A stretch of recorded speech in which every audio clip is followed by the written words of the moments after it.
Date है आज 16 जनवरी 2021। और जो फर्स्ट टाइम क्लास अटेंड कर रहे हैं उन्हें मैं बता दूं कि इस लेक्चर में हम the Hindu, Indian express, PIB जैसे न्यूज़पेपर से डेली की न्यूज़ कवर करते हैं, करंट अफेयर कवर करते हैं अपना, और इन्हें इजी लैंग्वेज, इजी और अंडरस्टैंडेबल सिंपल लैंग्वेज में समझने की कोशिश करते हैं। और ये हिंदी में तो आते नहीं है, जो मैं हिंदी में टाइप करता हूँ, ये इंग्लिश में ही आते हैं, तो हम इंग्लिश में लिखे हुए को हिंदी में समझते हैं अच्छी लैंग्वेज में। हिंदी और इंग्लिश दोनों लैंग्वेज में इसे समझने की कोशिश करते हैं, और इसके बेस्ड पे फिर लास्ट में क्वेश्चन भी अटैम्प्ट करते हैं हम, करंट अफेयर पे बेस्ड और कुछ स्टैटिक पोर्शन पे बेस्ड। तो आप जिस पहली बार देख रहे हैं, 10 मिनट, एटलीस्ट 10 मिनट आप लेक्चर देखिए, फिर समझ में आ जाएगा कि लेक्चर कैसा है। आप 10 मिनट के बाद फील करोगे कि हाँ, लेक्चर के बारे में कि लेक्चर अच्छा है या बुरा है। तो चलिए स्टार्ट करते हैं अपना लेक्चर। फर्स्ट टॉपिक है हमारा India's potential to increase cereal export. अभी सीरियल एक्सपोर्ट पे एक रिपोर्ट आई है अमेरिका की। सीरियल क्या होता है और क्या रिपोर्ट है, ये इसके बारे में हम पढ़ेंगे।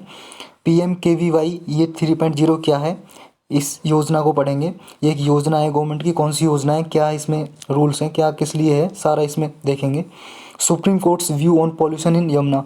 यमुना पे पॉल्यूशन के बारे में सुप्रीम कोर्ट ने क्या व्यू दिया है, अपना क्या विचार दिए हैं, और ये CPCB क्या है, ये देखेंगे हम। हेनले पासपोर्ट इंडेक्स 2021 की रिलीज हुई है, इसे देखेंगे। इंडिया की क्या पोजीशन है, कौन रिलीज करता है इसे। वर्ल्ड्स ओल्डेस्ट केव आर्ट, अब दुनिया की सबसे पुरानी गुफा, केव का मतलब है गुफा, केव पाई गई है, आर्ट पाई गई है उसमें, उस ये देखेंगे क्या है ये। असमी द मशीन पिस्टल, अभी एक इंडिया ने मशीन पिस्टल बनाई है, ये क्या न्यूज़ है इससे रिलेटेड, इसे देखेंगे। नेक्स्ट क्या है, supreme court's ruling on farm laws. अभी आपने न्यूज़ में देखा होगा कि सुप्रीम कोर्ट ने फार्म लॉज पे अपना मेडिसिन का काम किया है। तो ये क्या है, क्या कॉन्स्टिट्यूशनल प्रोविज़न है, क्या सुप्रीम कोर्ट ऐसा कर सकता है। प्री और मेंस के पर्पज़ से, दोनों पर्पज़ से हम इस न्यूज़ को कवर करेंगे। What are the new Jharkhand combined civil services examination rules. अभी झारखंड ने वहाँ की सिविल सर्विस के लिए, झारखंड की सिविल सर्विस एग्जामिनेशन के लिए रूल्स बनाए हैं 2021। तो इस रूल्स को देखेंगे क्या है, क्यों न्यूज़ में है ये। नेशनल इनोवेशन फाउंडेशन, ये क्यों न्यूज़ में है, क्या है, क्या बनाती है, किस मिनिस्ट्री के अंडर काम करती है। Why forest fire are common in Himachal Pradesh. Himachal Pradesh में हर साल फॉरेस्ट फायर, जंगलों में आग लग जाती है, ये क्यों कॉमन है, क्या रीज़न है। पूरा मेंस में आपका एक टॉपिक है, ये पूरा मेंस के पर्पज़ से हम इसे कवर करेंगे न्यूज़ को। नेक्स्ट है प्रारंभ। प्रारंभ क्या है, प्रारंभ का अभी सबमिट हुआ है, तो ये किसने ऑर्गेनाइज किया है और क्या किससे रिलेटेड है। और लास्ट में है हमारा कोलैब कैट। ये कोलैब कैट क्या है, किस लिए काम आता है, तो इसके बारे में पढ़ेंगे। तो चलिए स्टार्ट करते हैं अपना लेक्चर। लेक्चर में फर्स्ट टॉपिक है जी हमारा India's potential to increase cereal export. लेकिन मतलब सीरियल क्या है, सीरियल बोलते हैं जी, वीट हो गया अपना, सीरियल में वीट हो गया, राइस हो गया, या आपका मतलब ये हो गए आपके और भी पल्सेस हो गए, या फिर कोई भी ऐसी चीज़ें हैं आपकी। मेज़, मेज़ हो गया, पल्सेस नहीं, मेज़ हो गया। मेज़ मतलब मक्का, या फिर आपका मिलेट हो गया, बाजरा हो गया, या फिर सोरगम हो गया, सोरगम मतलब ज्वार। तो ये सारा देखेंगे सीरियल क्या होता है। तो इसका एक्सपोर्ट इंक्रीज़ होने के चांसेस हैं। तो ये अभी क्यों चांसेस हैं इसके, किसने रिपोर्ट दिए, इसके बारे में पढ़ेंगे। लेकिन उससे पहले हम क्या है, क्वेश्चन देखेंगे जो यूपीएससी ने पूछे हैं सीरियल पे ही रिलेटेड, कि हम इसे क्यों पढ़ रहे हैं, ये आपको पता लग जाएगा कि इस सीरियल को पढ़ क्यों रहे हैं हम। वीट, भाई वीट, ये राइस वगैरह के एक्सपोर्ट से हमारा क्या रिलेशन है। तो इससे पहले हम क्वेश्चन अटेम्प्ट करेंगे। ये देखो जी, आपका 2019 में, ये आपका 2019 में यूपीएससी के प्री में क्वेश्चन पूछा गया था। तो ये आपको बताना है, ये शायद आपने देख भी लिया होगा, क्वेश्चन अटेम्प्ट किया होगा। ये हिंदी वाले यहाँ पे पढ़े, इंग्लिश वाले यहाँ पढ़े, मैं पढ़ के एक बार बता देता हूँ। Among the agriculture commodities imported by India, which one of the following accounts for the highest import in terms of value in the last 5 year. ये कह रहा है कि पिछले 5 सालों में इंडिया ने कौन सा इनमें से सबसे ज़्यादा इम्पोर्ट किया है, बाहर देश से आयात किया है। स्पाइसेस, मसाले, फ्रेश फ्रूट, ताज़े फल, पल्सेस, दालें, या फिर वेजिटेबल ऑयल्स, वनस्पति तेल। तो इसका आंसर था डी, वेजिटेबल ऑयल इंपोर्ट किया है पिछले 5 सालों में इंडिया ने। तो ये 2019 में पूछा था, तो इसलिए हम ऐसी न्यूज़ को पढ़ रहे हैं। और एक 2020 अभी इसी साल के, मतलब पिछले साल के 2020 के प्री में पूछा था ये क्वेश्चन। तो ये क्वेश्चन का है, इसे देखने से पहले हम इसे थोड़ा शिफ्ट कर लेते हैं ऊपर। ये आपका शिफ्ट हो गया, इसे भी शिफ्ट करते हैं। अब देखते हैं ये क्या है। ये पूछा गया था आपका 2020 में, 2020 के प्री में पूछा गया है यूपीएससी के प्री में। इसमें क्या पूछा है, इसमें कुछ स्टेटमेंट दी हुई है एक, वो बताना है आपको कौन सी इसमें से क्रॉप से रिलेटेड है ये, कॉटन से, जूट से, शुगर केन से या टी से, मतलब कपास, जूट, गन्ना या चाय से। तो स्टेटमेंट दी गई थी, the crop is subtropical in nature, a hard frost is injurious to it and require at least 210 for frost free days and 50 to 100 centimetre rainfall. उसकी कुछ कंडीशन दी गई हैं आपको कि इतने सेंटीमीटर 50 से 100 सेंटीमीटर की रेनफॉल चाहिए, बारिश चाहिए, और 210 डे, कम से कम 210 to 10 डेज फ्रॉस्ट फ्री, मतलब कोई पारा वगैरह नहीं पड़ना चाहिए, मतलब उसके लिए ठंड रिक्वायर्ड नहीं है, कहने का मतलब ये है। और क्या है कि वेल ड्रेन्ड सॉइल होनी चाहिए, मतलब कि उसमें पानी जमा नहीं होना चाहिए सॉइल में, वो उसका पानी जो निकल जाना चाहिए, ऐसी सॉइल होनी चाहिए। लेकिन वो ऐसी सॉइल भी होनी चाहिए कि वो मॉइस्चर रिटेन कर सके, कि जो भी आपका मान लो नमी है, पानी की नमी है, वो सॉइल में बनी रहे, ऐसी तो कौन सी क्रॉप से रिलेटेड है, इसका आंसर था कॉटन। इसमें टिक भी किया हुआ है, कॉटन आंसर था इसका। तो इसलिए हम इस न्यूज़ को पढ़ रहे हैं, सीरियल को। अब पता लग गया है इंपॉर्टेंट क्यों है। तो अब हम न्यूज़ कवर करते हैं अपनी। अब न्यूज़ क्या है ये देखते हैं। यूएस का एक डिपार्टमेंट है जी एग्रीकल्चर का, कृषि का डिपार्टमेंट, यूएस अमेरिका का डिपार्टमेंट, उसने रिपोर्ट दी है। रिपोर्ट का क्या नाम है, grain world markets and trade report. इसने क्या कहा है, इस रिपोर्ट का नाम है जी grain world markets and trade report. इस रिपोर्ट में कहा है कि इंडिया का जो वीट और राइस का जो एक्सपोर्ट है, निर्यात है, वीट मतलब गेहूं, राइस चावल का निर्यात है, वो बढ़ने की संभावना है, इंक्रीज होने की संभावना है। 2020 का जब डेटा आएगा, 2020 का डेटा आएगा, उसमें शायद बढ़ सकता है एक्सपोर्ट। इसने क्या फाइंडिंग की है यूएस डिपार्टमेंट ने, कि कम से कम 1.8 मिलियन टन इसका एक्सपोर्ट बढ़ सकता है इंडिया का। 1.8 मिलियन टन, मिलियन होता है 10 लाख को बोलते हैं, और टन आपको पता ही होगा। तो इसमें क्या है, पिछले साल से लगभग, पिछले साल था जो एक्सपोर्ट इंडिया का 1 मिलियन टन के अराउंड था, लगभग था, जो 1.8 मिलियन टन, मतलब 0.8 मिलियन टन ज़्यादा एक्सपोर्ट होने की संभावना है वीट का। अब और क्या इसमें, और राइस का बोला है, ये वीट का था 1.8 मिलियन, और राइस का एक्सपोर्ट कितना बढ़ने की संभावना है, ये है जी कम से कम 14.4 मिलियन टन 2020 में, जो पिछले 2 सालों से सबसे ज़्यादा होगा। लास्ट 2 ईयर से, प्रीवियस लास्ट 2 ईयर से ज़्यादा होगा, 14.4 मिलियन टन। अब इसके कारण बताए गए हैं कि वीट का एक्सपोर्ट क्यों बढ़ रहा है, इंक्रीज़ क्यों हो रहा है, causes for increase in wheat export. एक तो जी सबसे बड़ा कारण है Chinese stock piling. Stock piling का मतलब है जी स्टोरेज, जमाखोरी कर लेना। चाइनीज़ क्या है, वीट को स्टोर कर रहा है, जिसकी वजह से क्या है, डिमांड क्या है, बढ़ गई है, उसकी वीट की डिमांड बढ़ गई है वर्ल्ड वाइड, और वीट चाहिए, प्राइसेस इंक्रीज़ हो गया, इंटरनेशनल प्राइस। तो क्या है, उसको इंडिया को उससे एडवांस मतलब एज मिला है, मतलब फ़ायदा हुआ है इंडिया को कि उसका एक्सपोर्ट ज़्यादा हो रहा है, क्योंकि चाइनीज़ ने स्टोर करके रख लिया, स्टॉक पाइल कर लिया है, जिसकी वजह से इंटरनेशनल मार्केट में प्राइस भी इंक्रीज़ हो गए हैं। दूसरा एक ये भी है राइजिंग ग्लोबल प्राइसेस, वो मैंने पहले ही बता दिया। दूसरा इसका कारण, एक तो चाइना स्टॉक पाइल कर रहा है, दूसरा ग्लोबल प्राइस राइजिंग हो रहा है। और वो क्यों हो रहा है, दूसरा कारण भी है उसका। दूसरा कारण क्या है कि रूस ने आपके जो वीट का एक्सपोर्ट है उस पर बैन लगा दिया है। मतलब उसे बैन का मतलब ये है कि बैन नहीं लगाया है, उसके एक्सपोर्ट पे टैक्स बढ़ा दिया है बस रसिया ने, कि अगर रसिया से कोई एक्सपोर्ट करेगा वीट, मतलब रसिया से बाहर देशों में कोई वीट गेहूँ बेचेगा, तो उस पर ज़्यादा टैक्स लगा दिया है। और जब ज़्यादा टैक्स लगा देगा, मान लो ये रसिया है आपका, यहाँ के प्रोड्यूसर हैं, वीट प्रोड्यूसर, अगर ज़्यादा टैक्स होगा, इन्हें ज़्यादा टैक्स देना पड़ेगा गवर्नमेंट को बाहर निर्यात करने के लिए, एक्सपोर्ट करने के लिए, तो ये कम एक्सपोर्ट करेंगे ना। तो क्यों लगाया रसिया ने, क्योंकि वीट की जो सप्लाई है वो डोमेस्टिक मार्केट में कम हो गई थी, और प्राइस वीट का बहुत ज़्यादा बढ़ गया था, वीट का प्राइस रसिया में, तो वीट का प्राइस बढ़ गया था। तो इंडिया ने, इसलिए रसिया ने एक्सपोर्ट पे टैक्स ज़्यादा बढ़ा दिया, और जब एक्सपोर्ट पे टैक्स ज़्यादा बढ़ा देगा तो जो प्रोड्यूसर हैं वीट के, वो एक्सपोर्ट कम करेंगे। अब एक्सपोर्ट जब कम करेंगे, और एक्सपोर्ट जब ये कम करेंगे तो क्या होगा, पूरा रसिया में ही रहेगा वीट, और जब वीट की क्या है मात्रा, सप्लाई बढ़ जाएगी, तो प्राइस डाउन हो जाएगा, प्राइस कम हो जाएगा। इसलिए रसिया ने प्राइस बढ़ा दिए थे। इस पे देखो, यहाँ पे लिखा है tax on wheat increases high domestic prices to high domestic, मतलब in response to high domestic price, wheat का प्राइस बढ़ गया था इसलिए टैक्स बढ़ा दिया रसिया ने ताकि वीट उसके देश में ही रह जाए। दूसरा बांग्लादेश है जो रसिया से वीट इम्पोर्ट करता था। बांग्लादेश कहाँ से करता था? रसिया से बहुत ज़्यादा।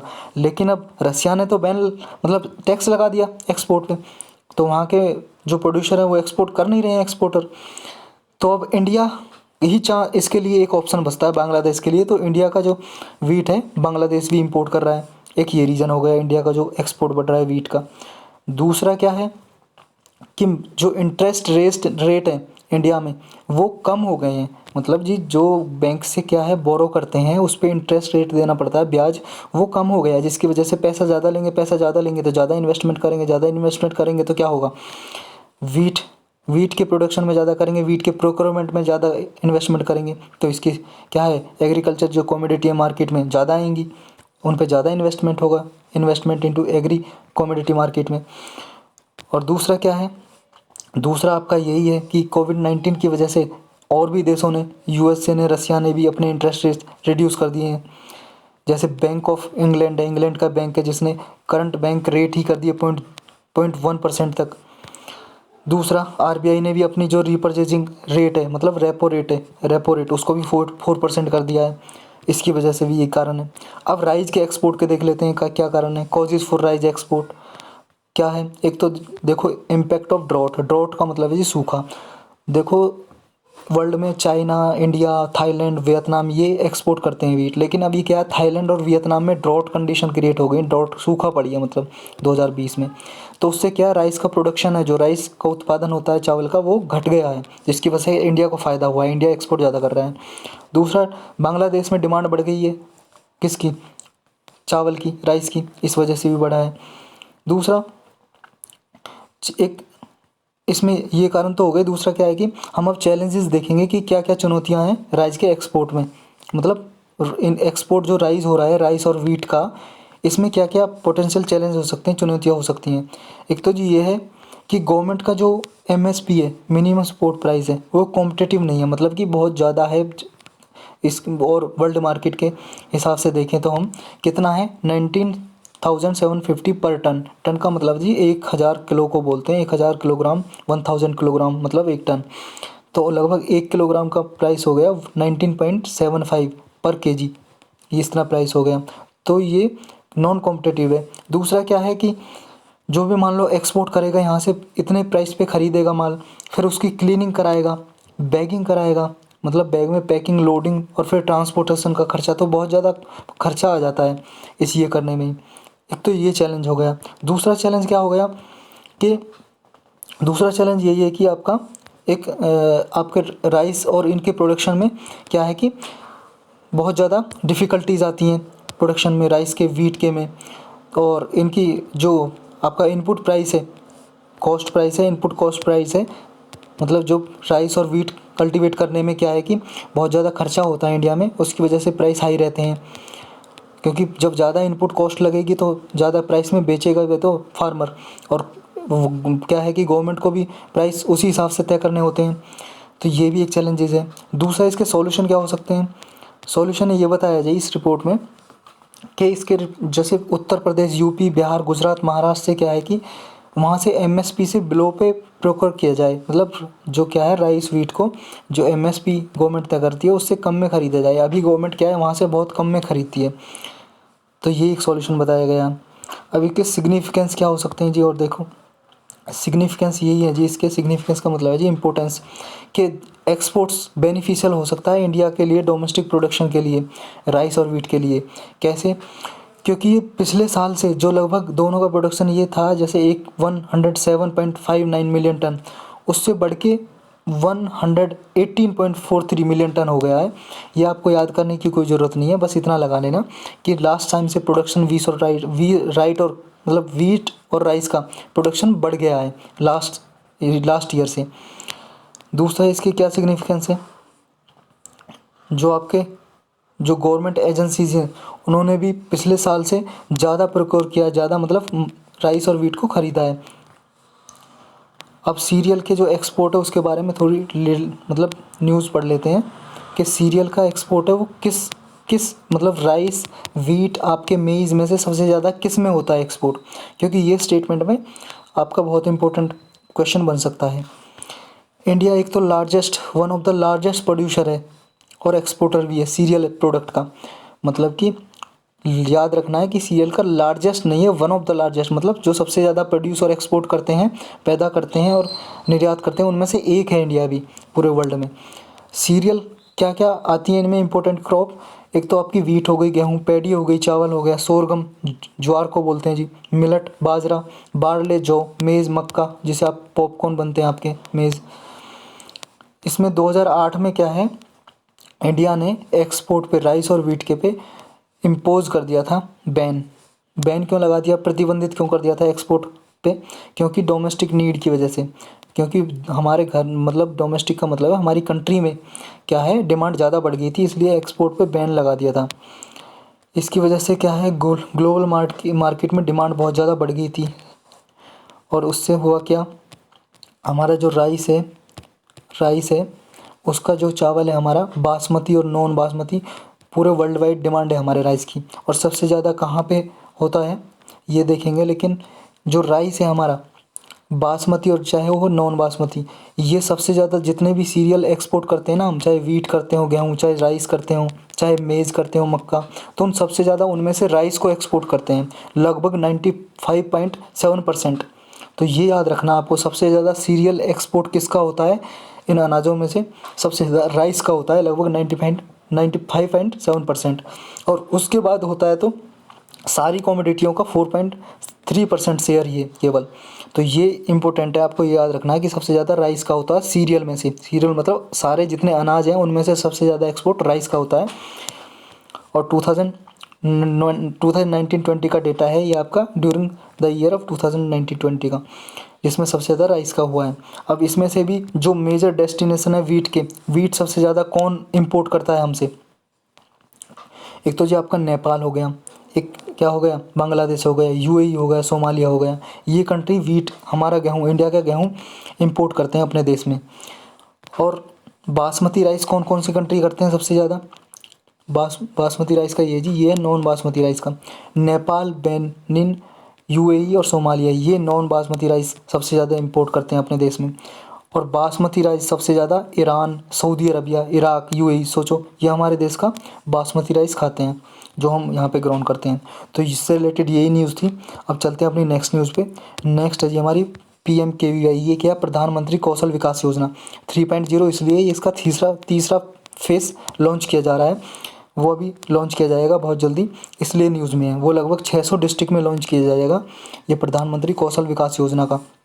और ये कौन सी मिनिस्ट्री के अंडर आती है ये स्कीम, ये आती है जी ministry of skill development entrepreneurship. ये मिनिस्ट्री ऑफ स्किल डेवलपमेंट, ये आपको याद रखना है, ये स्कीम इसके अंडर आती है। और कोविड-19 की वजह से इसमें जो थर्ड फेज़ चलाया जा रहा है, कोविड-19 की वजह से न्यू स्किल्स इंक्लूड की जाएंगी, मतलब नई दक्षता, स्किल का मतलब होता है दक्षता देना। और इसमें कैसी स्किल देते हैं इस योजना के अंदर, मान लो किसी को कंप्यूटर चलाना सीखना है, किसी कंप्यूटर में बहुत सारे और भी तो फंक्शन होते हैं कि मान लो किसी काम के लिए सीखना आपको, और दूसरा आपको जैसे मान लो सिलाई मशीन चलाना सिखाना, या फिर आपको मान लो मिस्त्री का काम, मेज़न का काम सिखाना। तो ये बहुत सारी स्किल्स दी जाती हैं इसमें, जो भी जिस हिसाब से जो भी पर्सन सीखना चाहे, और फ्री ऑफ कॉस्ट प्रोवाइड की जाती हैं। और केंद्र बना दिए जाते हैं, मतलब जैसे आपका स्कूल है, इंस्टीट्यूशन, कॉलेज है, ऐसे ही केंद्र बना दिए जाते हैं, उन केंद्र पे सिखाई जाती हैं स्किल्स। अब इसके बारे में थोड़ा देखते हैं। ये स्कीम 1 साल के लिए लगभग 8 लाख कैंडिडेट को स्किल देगी, 8 लाख कैंडिडेट को, जो पीएम कौशल विकास योजना है 3.0, 8 लाख लोगों को।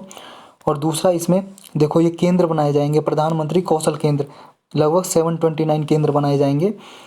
और नॉन पीएम के ट्रेनिंग सेंटर भी होंगे, और 200 ITIs बनाई जाएंगी। 200 ITI क्या होती हैं, इंडस्ट्रियल ट्रेनिंग इंस्टीट्यूट। ये आपके 10th के बाद कोर्सेज होते हैं जो जिनमें स्किल प्रोवाइड की जाती है।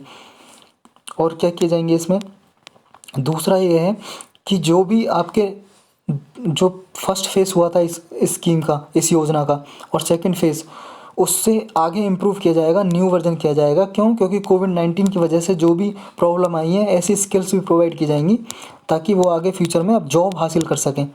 नौकरी मिल सके उन्हें, वो स्किल प्रोवाइड की जाएंगी। अब ये कौशल विकास योजना के बारे में थोड़ा डिटेल पढ़ लेते हैं। ये प्रधानमंत्री कौशल विकास योजना 2015 में 2015 में सबसे पहले लॉन्च की थी। मिनिस्ट्री ऑफ स्किल डेवलपमेंट की स्कीम है और इसे इम्प्लीमेंट कौन करता है, लागू कौन करता है, नेशनल स्किल डेवलपमेंट कॉरपोरेशन। ये एक संस्था है, पब्लिक प्राइवेट पार्टनरशिप है, ये लगा लो। मतलब ये गवर्नमेंट की संस्था नहीं है, गवर्नमेंट और प्राइवेट कंपनी दोनों ने मिलकर इसे बनाया है, नेशनल स्किल डेवलपमेंट कॉरपोरेशन। ये इसको इम्प्लीमेंट करती है, मतलब दोनों प्रोवाइड करते हैं स्किल, पब्लिक भी और प्राइवेट। और इसका ऑब्जेक्टिव क्या है, यही है कि स्किल का सर्टिफिकेशन स्कीम है, मतलब कि आपको स्किल प्रोवाइड की जाएगी, दक्षता दी जाएगी। मान लो आप मिस्त्री का काम भी सीखोगे, उसके लिए भी सर्टिफिकेट मिलेगा आपको कि आपने सीखा हुआ है। इससे फ़ायदा क्या होगा, मान लो कोई भी इंडस्ट्री है, कोई भी कंपनी हायर करना चाहेगी, कोई जॉब वर्कर को हायर करना चाहेगी, तो ये सर्टिफिकेट वहाँ पे काम करेगा। आपका ये सर्टिफिकेट दिखा के आपको जॉब मिल सकेगी। दूसरा क्या होगा, इसमें एक है जी प्रावधान रिकॉग्निशन ऑफ प्रायर लर्निंग। इससे क्या होगा, मान लो आपने पहले भी, मान लो अभी आप स्किल कोई सीखना नहीं चाहते और पहले आपने स्किल है ऑलरेडी, आपने मान लो सिलाई मशीन चलानी आती है आपको, तो आपको उसका सर्टिफिकेट दिया जाएगा। मान लो पहले भी सीख रखी है ऑलरेडी, फिर भी उसका एक्सपीरियंस के लिए आपको स्किल का सर्टिफिकेट दिया जाएगा, सर्टिफाइड कर दिया जाएगा, जिससे आपको आसानी हो जॉब लेने में। और दो फिर अगली स्कीम चलाई गई, दूसरा फेज़ 2016 से 2020 तक इसका चला, प्रधानमंत्री कौशल विकास योजना का 2.0 का, 2016 से 2020। जो पहला फेज़ चला था इसका 2015 से 16 तक चला था, और ये 16 से 20 तक। तो इन दोनों स्कीमों में जो भी ये स्कीम्स थी, आपकी योजना थी, योजनाओं में ये योजना किसके साथ चलाई गई थी आपकी, इन्होंने कंट्रीब्यूट किया था मेक इन इंडिया में भी, डिजिटल इंडिया में भी, स्वच्छ भारत में भी। ये गवर्नमेंट की और भी स्कीम्स योजनाएं हैं। और इसके ऑब्जेक्टिव क्या थे, प्रधानमंत्री कौशल विकास योजना के 2016 के में लॉन्च की थी, जो दूसरा फेज़ सेकंड फेज़ लॉन्च किया था। ये जी इंडस्ट्री के हिसाब से क्या है, उन्हें स्किल प्रोवाइड करना था, ट्रेनिंग देना था, ताकि वो उन्हें रोज़गार मिल सके और वो अपनी लाइवलीहुड के लिए, जीवन यापन के लिए अर्न कर सकें, पैसा कमा सकें। और इसके अंदर ये प्रावधान रखा गया था कि सर्टिफिकेट तो देना ही देना है, सर्टिफिकेट तो वो प्रोवाइड ही करेंगे, स्टैंडर्ड सर्टिफिकेट। दूसरा, 1 करोड़ लोगों को कम से कम स्किल प्रोवाइड करेंगे 2016 से 2020 के बीच में। मतलब 10 मिलियन यूथ, 10 मिलियन का मतलब होता है जी 1 लाख, और इसमें एक मतलब मिलियन का मतलब 10 लाख, 1 मिलियन में 10 लाख होते हैं, और 10 मिलियन मतलब हो गया आपका 100 करोड़, मतलब 100 लाख 1 करोड़ हो गया। 1 करोड़ लोगों को स्किल प्रोवाइड करनी थी। और ये स्किल इंडिया मिशन के नाम से भी जाना जाता है, इसको स्किल इंडिया मिशन है, और पूरे वर्ल्ड का ये लार्जेस्ट मिशन है। पूरे वर्ल्ड में स्किल, मतलब इंडिया को स्किल कैपिटल बनाने का इसका एक सपना है कि पूरे जो भी पर्सन है उनको स्किल प्रोवाइड की जाए। तो इससे रिलेटेड यही न्यूज़ थी। चलते हैं अपने नेक्स्ट न्यूज़ पे। नेक्स्ट न्यूज़ है जी आपकी, supreme courts view on pollution in Yamuna. Yamuna में पॉल्यूशन ज़्यादा, प्रदूषण ज़्यादा हो रहा है। आपने यमुना का पानी कभी देखा हो तो बहुत ही गटर जैसा पानी है उसका, सीवेज जैसा पानी बिल्कुल। तो उसकी वजह से, पॉल्यूशन की वजह से, बढ़ने की वजह से सुप्रीम कोर्ट ने अपना विचार रखा है। क्या रखा है वो जानेंगे, लेकिन उससे पहले यमुना के बारे में डिटेल जानते हैं। यमुना रिवर कैसे, कहाँ से फ्लो करती है, कहाँ से निकलती है, ये सारी डिटेल जानेंगे। उससे पहले आप देखिए ये मैप, ऊपर आ गई ये मैप, देखिए जी यमुना का। ये आपका यहाँ पे है उत्तराखंड। उत्तराखंड के ये मसूरी एक जगह है जी, मसूरी वही जगह है जहाँ पे लवासना का ऑफिस है, जहाँ पे आप अगर आईएएस बन जाओगे तो आईएएस की ट्रेनिंग होती है लवासना पे, वो मसूरी में ही है। मसूरी पहाड़ी का नाम है जी, और वहाँ पे मसूरी डिस्ट्रिक्ट का नाम है, मसूरी रेंज एरिया का नाम भी मसूरी है।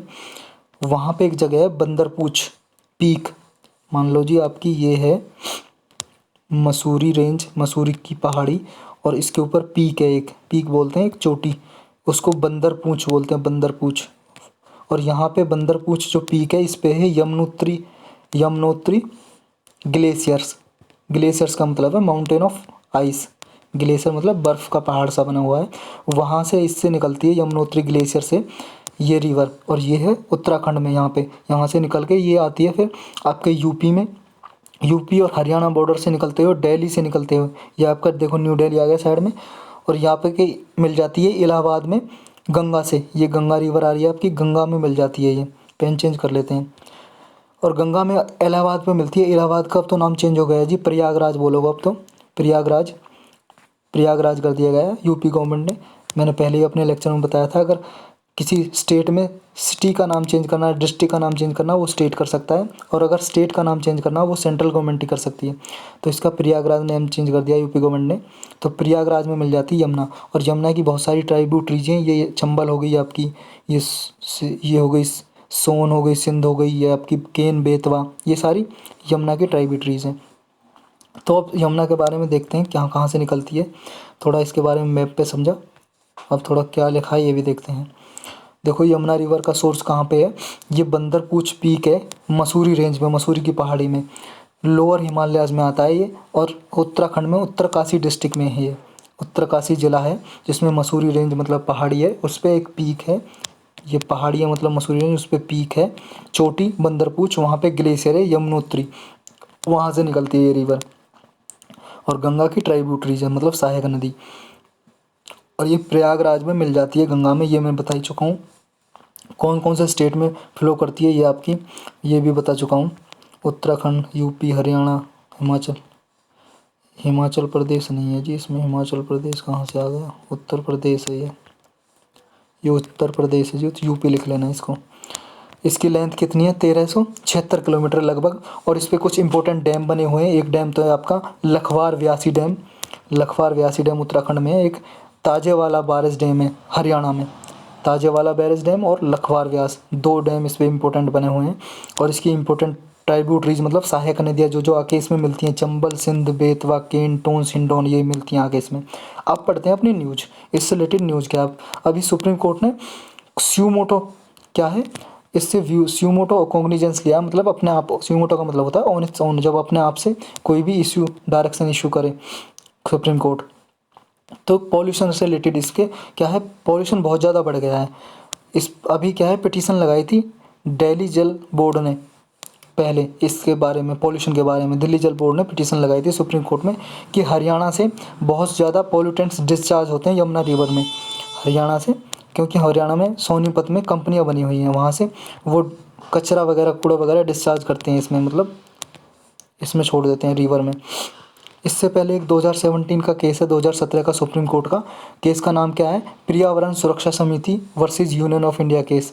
इसमें भी सुप्रीम कोर्ट ने क्या कहा था कि जो स्टेट के पॉल्यूशन कंट्रोल बोर्ड हैं उनको 31 मार्च 2017 से पहले कि वहाँ पे ये रिपोर्ट देनी है कि आपने जो भी यहाँ पे एफ्लुएंट का मतलब है जी कचरा या treatment plant, sewerage treatment plant, मतलब आपने जो कचरा है, कूड़ा कचरा है यहाँ पे, जो भी एफ्लुएंट है मतलब आपका वेस्ट है, उसको मैनेज करने के लिए कौन कौन से स्टेप लिए हैं 31 मार्च 2017 से पहले ये रिपोर्ट आपको देनी पड़ेगी। स्टेट ये 2017 के केस में बोला था सुप्रीम कोर्ट ने। उसके बाद से क्या है, जो इसका पर्पस था कि ये ट्रीटमेंट प्लांट लगाए जाएं, इसका पर्पस था कि पॉल्यूशन को, जो इंडस्ट्रियल पॉल्यूशन होता है, मतलब जो इंडस्ट्रीज़ लगी हुई है यमुना के किनारे, यमुना के किनारे जो भी कंपनीज बनी हुई है उनसे जो पॉल्यूटेंट मतलब कचरा वगैरह डिस्चार्ज करते हैं उसको रोका जाए वाटर बॉडीज़ में आने से, रिवर में आने से। ये जो रूलिंग थी सुप्रीम कोर्ट की किस पे बेस्ड थी, एक तो जी हमारे कॉन्स्टिट्यूशन का आर्टिकल 243W है। उसमें क्या प्रावधान है कि जो म्यूनसिपाल्टीज़ और लोकल अथॉरिटीज़ होती हैं, म्यूनसिपाल्टी तो होती है जी, मान लो कोई डिस्ट्रिक्ट है, उस डिस्ट्रिक्ट में जो एडमिनिस्ट्रेशन होता है म्यूनसिपाल्टीज़ बोलते हैं, उसे संभालती है। जैसे आपका गांव हो गया, विलेज हो गया, उसमें क्या सरपंच वगैरह होती है, उसे पंचायत बोलते हैं ना, पंचायत ऐसी शहर में बोलते हैं म्यूनसिपाल्टीज़। तो म्यूनसिपाल्टीज़ और लोकल अथॉरिटीज़ हैं इस आर्टिकल के थ्रू म्यूनसिपाल्टीज़ और लोकल अथॉरिटीज़ की ये फंक्शन उनके अंडर में आता है कि वो इस को जो पॉल्यूशन वगैरह इसको रोकें। कौन से लिस्ट में आता है ये 12th शेड्यूल में। एक तो म्यूनसिपाल्टीज आपको पता है 12th शेड्यूल में आती हैं, 12 शेड्यूल है ना हमारे कॉन्स्टिट्यूशन में, 12th शेड्यूल में उसमें आइटम 6 के अंडर आती हैं। उसमें क्या क्या है, उसमें ये आपका सैनिटेशन, पब्लिक हेल्थ और सॉलिड वेस्ट मैनेजमेंट, मतलब जो ठोस कचरा होता है उसका मैनेजमेंट करना इस लिस्ट के अंदर आता है, जो म्यूनसिपाल्टीज़ वगैरह को मैनेज करना होता है। और दूसरा ये हमारे आर्टिकल 21 का भी उल्लंघन है अगर इसमें पॉल्यूशन फैलाया जाए यमुना में। कैसे कि आर्टिकल 21 क्या देता है, राइट टू लाइफ और लिबर्टी का अधिकार देता है, राइट टू लाइफ और लिबर्टी। उसके अंदर राइट टू क्लीन इन्वायरमेंट भी आता है और पॉल्यूशन फ्री वाटर भी, ये भी राइट है हमारा। तो ये आपको याद रखना है, ये पार्ट किसके हैं, राइट टू क्लीन इन्वायरमेंट और right to pollution free water, ये right to life and liberty article 21 के अंदर ही आते हैं। और डायरेक्शन दी थी सुप्रीम कोर्ट ने सेंट्रल पॉल्यूशन कंट्रोल बोर्ड को। ये बोर्ड क्या है, कब बना, कैसे बना, इसके बारे में पढ़ेंगे, लेकिन पहले न्यूज़ पढ़ लें। डायरेक्शन क्या दी थी सुप्रीम कोर्ट ने इसको, सेंट्रल पॉल्यूशन कंट्रोल बोर्ड को। इसको कहा था कि जो भी यमुना रिवर के पास जितनी भी म्यूनसिपाल्टीज़ आती हैं, जैसे रिवर जहाँ से हो रही है, जहाँ पे ये शहर है, डिस्ट्रिक्ट है, और यहाँ पे म्यूनसिपाल्टीज़ हैं जो जो भी इसके अलॉन्ग आती हैं, तो इनका पूरा आपको रिपोर्ट एक तैयार करनी है कि किसने ट्रीटमेंट प्लांट लगाए हैं, किसने वेस्ट को मैनेज करने के लिए प्लांट लगाए हैं। तो ये आपके सुप्रीम कोर्ट ने बोला सेंट्रल पॉल्यूशन कंट्रोल बोर्ड को। और इसके बाद की कि म्यूनसिपाल्टीज़ ने कितने स्टेप लिए हैं कंट्रोल करने के लिए, कितने प्रायोरिटी वाइज जो पॉल्यूशन है उसको कंट्रोल करने के लिए क्या क्या स्टेप लिए हैं, यही बोला था इसको।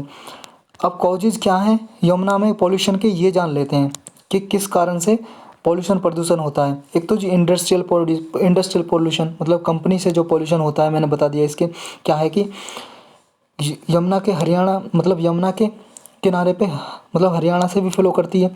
तो हरियाणा स्टेट में क्या है, इंडस्ट्रियल यूनिट सोनीपत में वहाँ पे लोकेटेड है, मतलब कंपनियाँ बनी हुई हैं सोनीपत में यमुना किनारे पे। तो वो क्या है, इसमें इंडस्ट्रियल पॉल्यूशन होता है, उसको रिलीज़ कर देती हैं, डिस्चार्ज कर देती हैं। उनमें अमोनिया होता है, मोस्टली अमोनिया होता है। और अमोनिया किस में यूज़ होता है आपका, प्रोडक्शन फर्टिलाइज़र में, प्लास्टिक में, डाइज में जो अमोनिया यूज़ होता है, खाद बनाने में, प्लास्टिक बनाने में आपका यूज़ होता है। और ये क्या है, अमोनिया होता है जिस पॉल्यूशन को डिस्चार्ज करते हैं, जिसकी वेस्ट को, और अमोनिया चला जाता है कहाँ पे, यमुना में। उससे होता क्या है, उससे क्या होता है वो जानेंगे, लेकिन उससे पहले जानेंगे कि दूसरा कॉजेज क्या है। इसका कॉज क्या है दूसरा, एक तो हमारा इंडस्ट्रियल पॉल्यूशन हो गया, दूसरा जो और भी मान लो डोमेस्टिक ड्रेन्स होती हैं, वो भी क्या है, जो ड्रिंकिंग वाटर की भी होती हैं और सीवेज की भी होती हैं, दोनों को मिक्स हो जाती हैं। और क्या है, जिससे जो ड्रिंकिंग वाटर होता है, पीने का वाटर होता है, वो भी गंदा हो जाता है इसकी वजह से।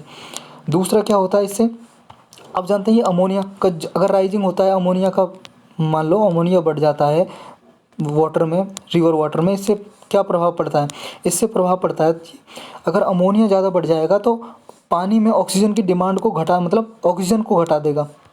जैसे अमोनिया है, ये आपका NH4 बोलते हैं इसको, अमोनिया को। अमोनिया है आपका, अमोनिया मान लो वाटर में बढ़ गया, ये आपका वाटर है, इसमें वाटर में अमोनिया की मात्रा ज़्यादा बढ़ गई, तो इसमें क्या है, ऑक्सीजन को घटा देगा ये।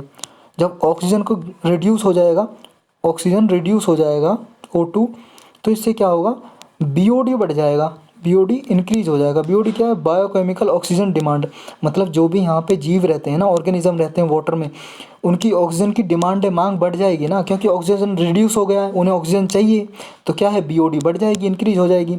और किसी भी वाटर बॉडी का पॉल्यूशन मेज़र करने के लिए हम BOD से ही मेज़र करते हैं, वाटर पॉल्यूशन को मापने के लिए बायोकेमिकल ऑक्सीजन डिमांड, ये देखो, इससे मेज़र करते हैं।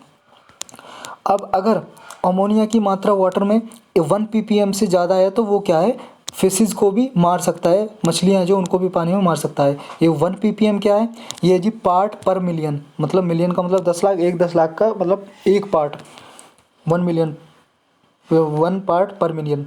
तो अगर इससे ज़्यादा हो जाता है पॉल्यूशन, अमोनिया की मात्रा बढ़ जाती है पानी में, तो वो मछलियों को भी हानिकारक हो सकती है, मछलियों के लिए।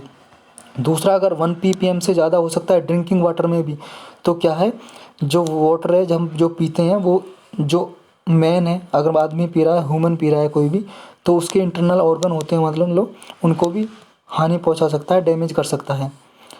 तो इससे रिलेटेड यही न्यूज़ थी। अब देखते हैं अपना जो सेंट्रल पॉल्यूशन कंट्रोल बोर्ड क्या है, इससे जो सुप्रीम कोर्ट ने इसको डायरेक्ट किया था कि भाई देख म्यूनसिपाल्टीज़ एक्शन ले रही हैं या नहीं ले रही हैं।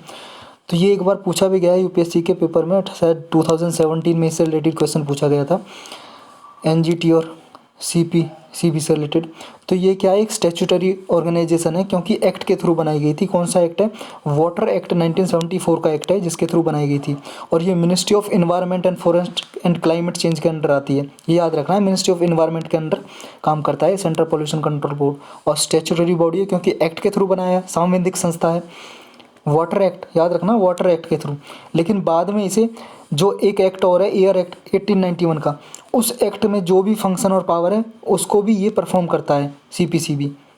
मतलब इसके जो फंक्शन और पावर हैं इसको सौंप दिए गए, इंटरेस्टेड कर दिए गए CPCB को। लेकिन बना किससे में था, it is founded under water act 1974 के अंदर ये बनाया गया था।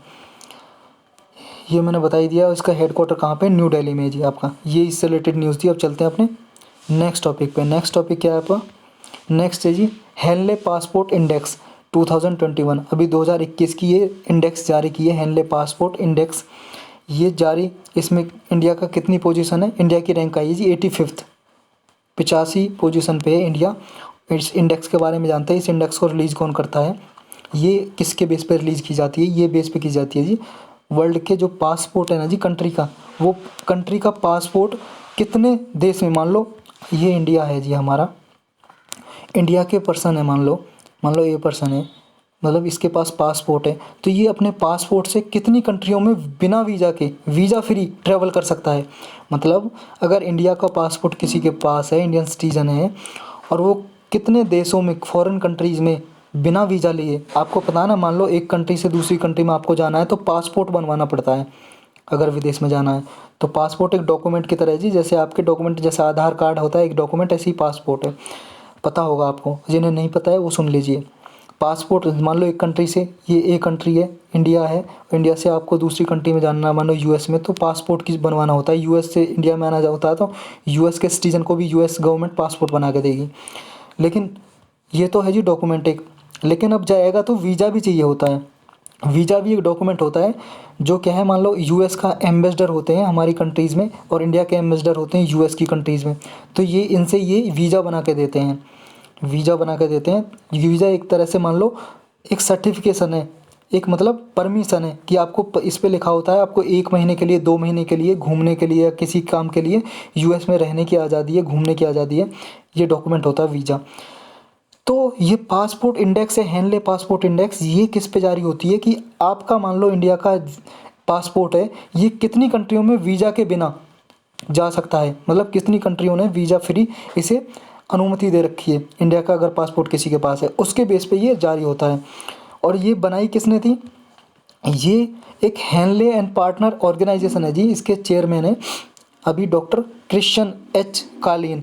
इन्होंने इसको बनाया था, हेनले एंड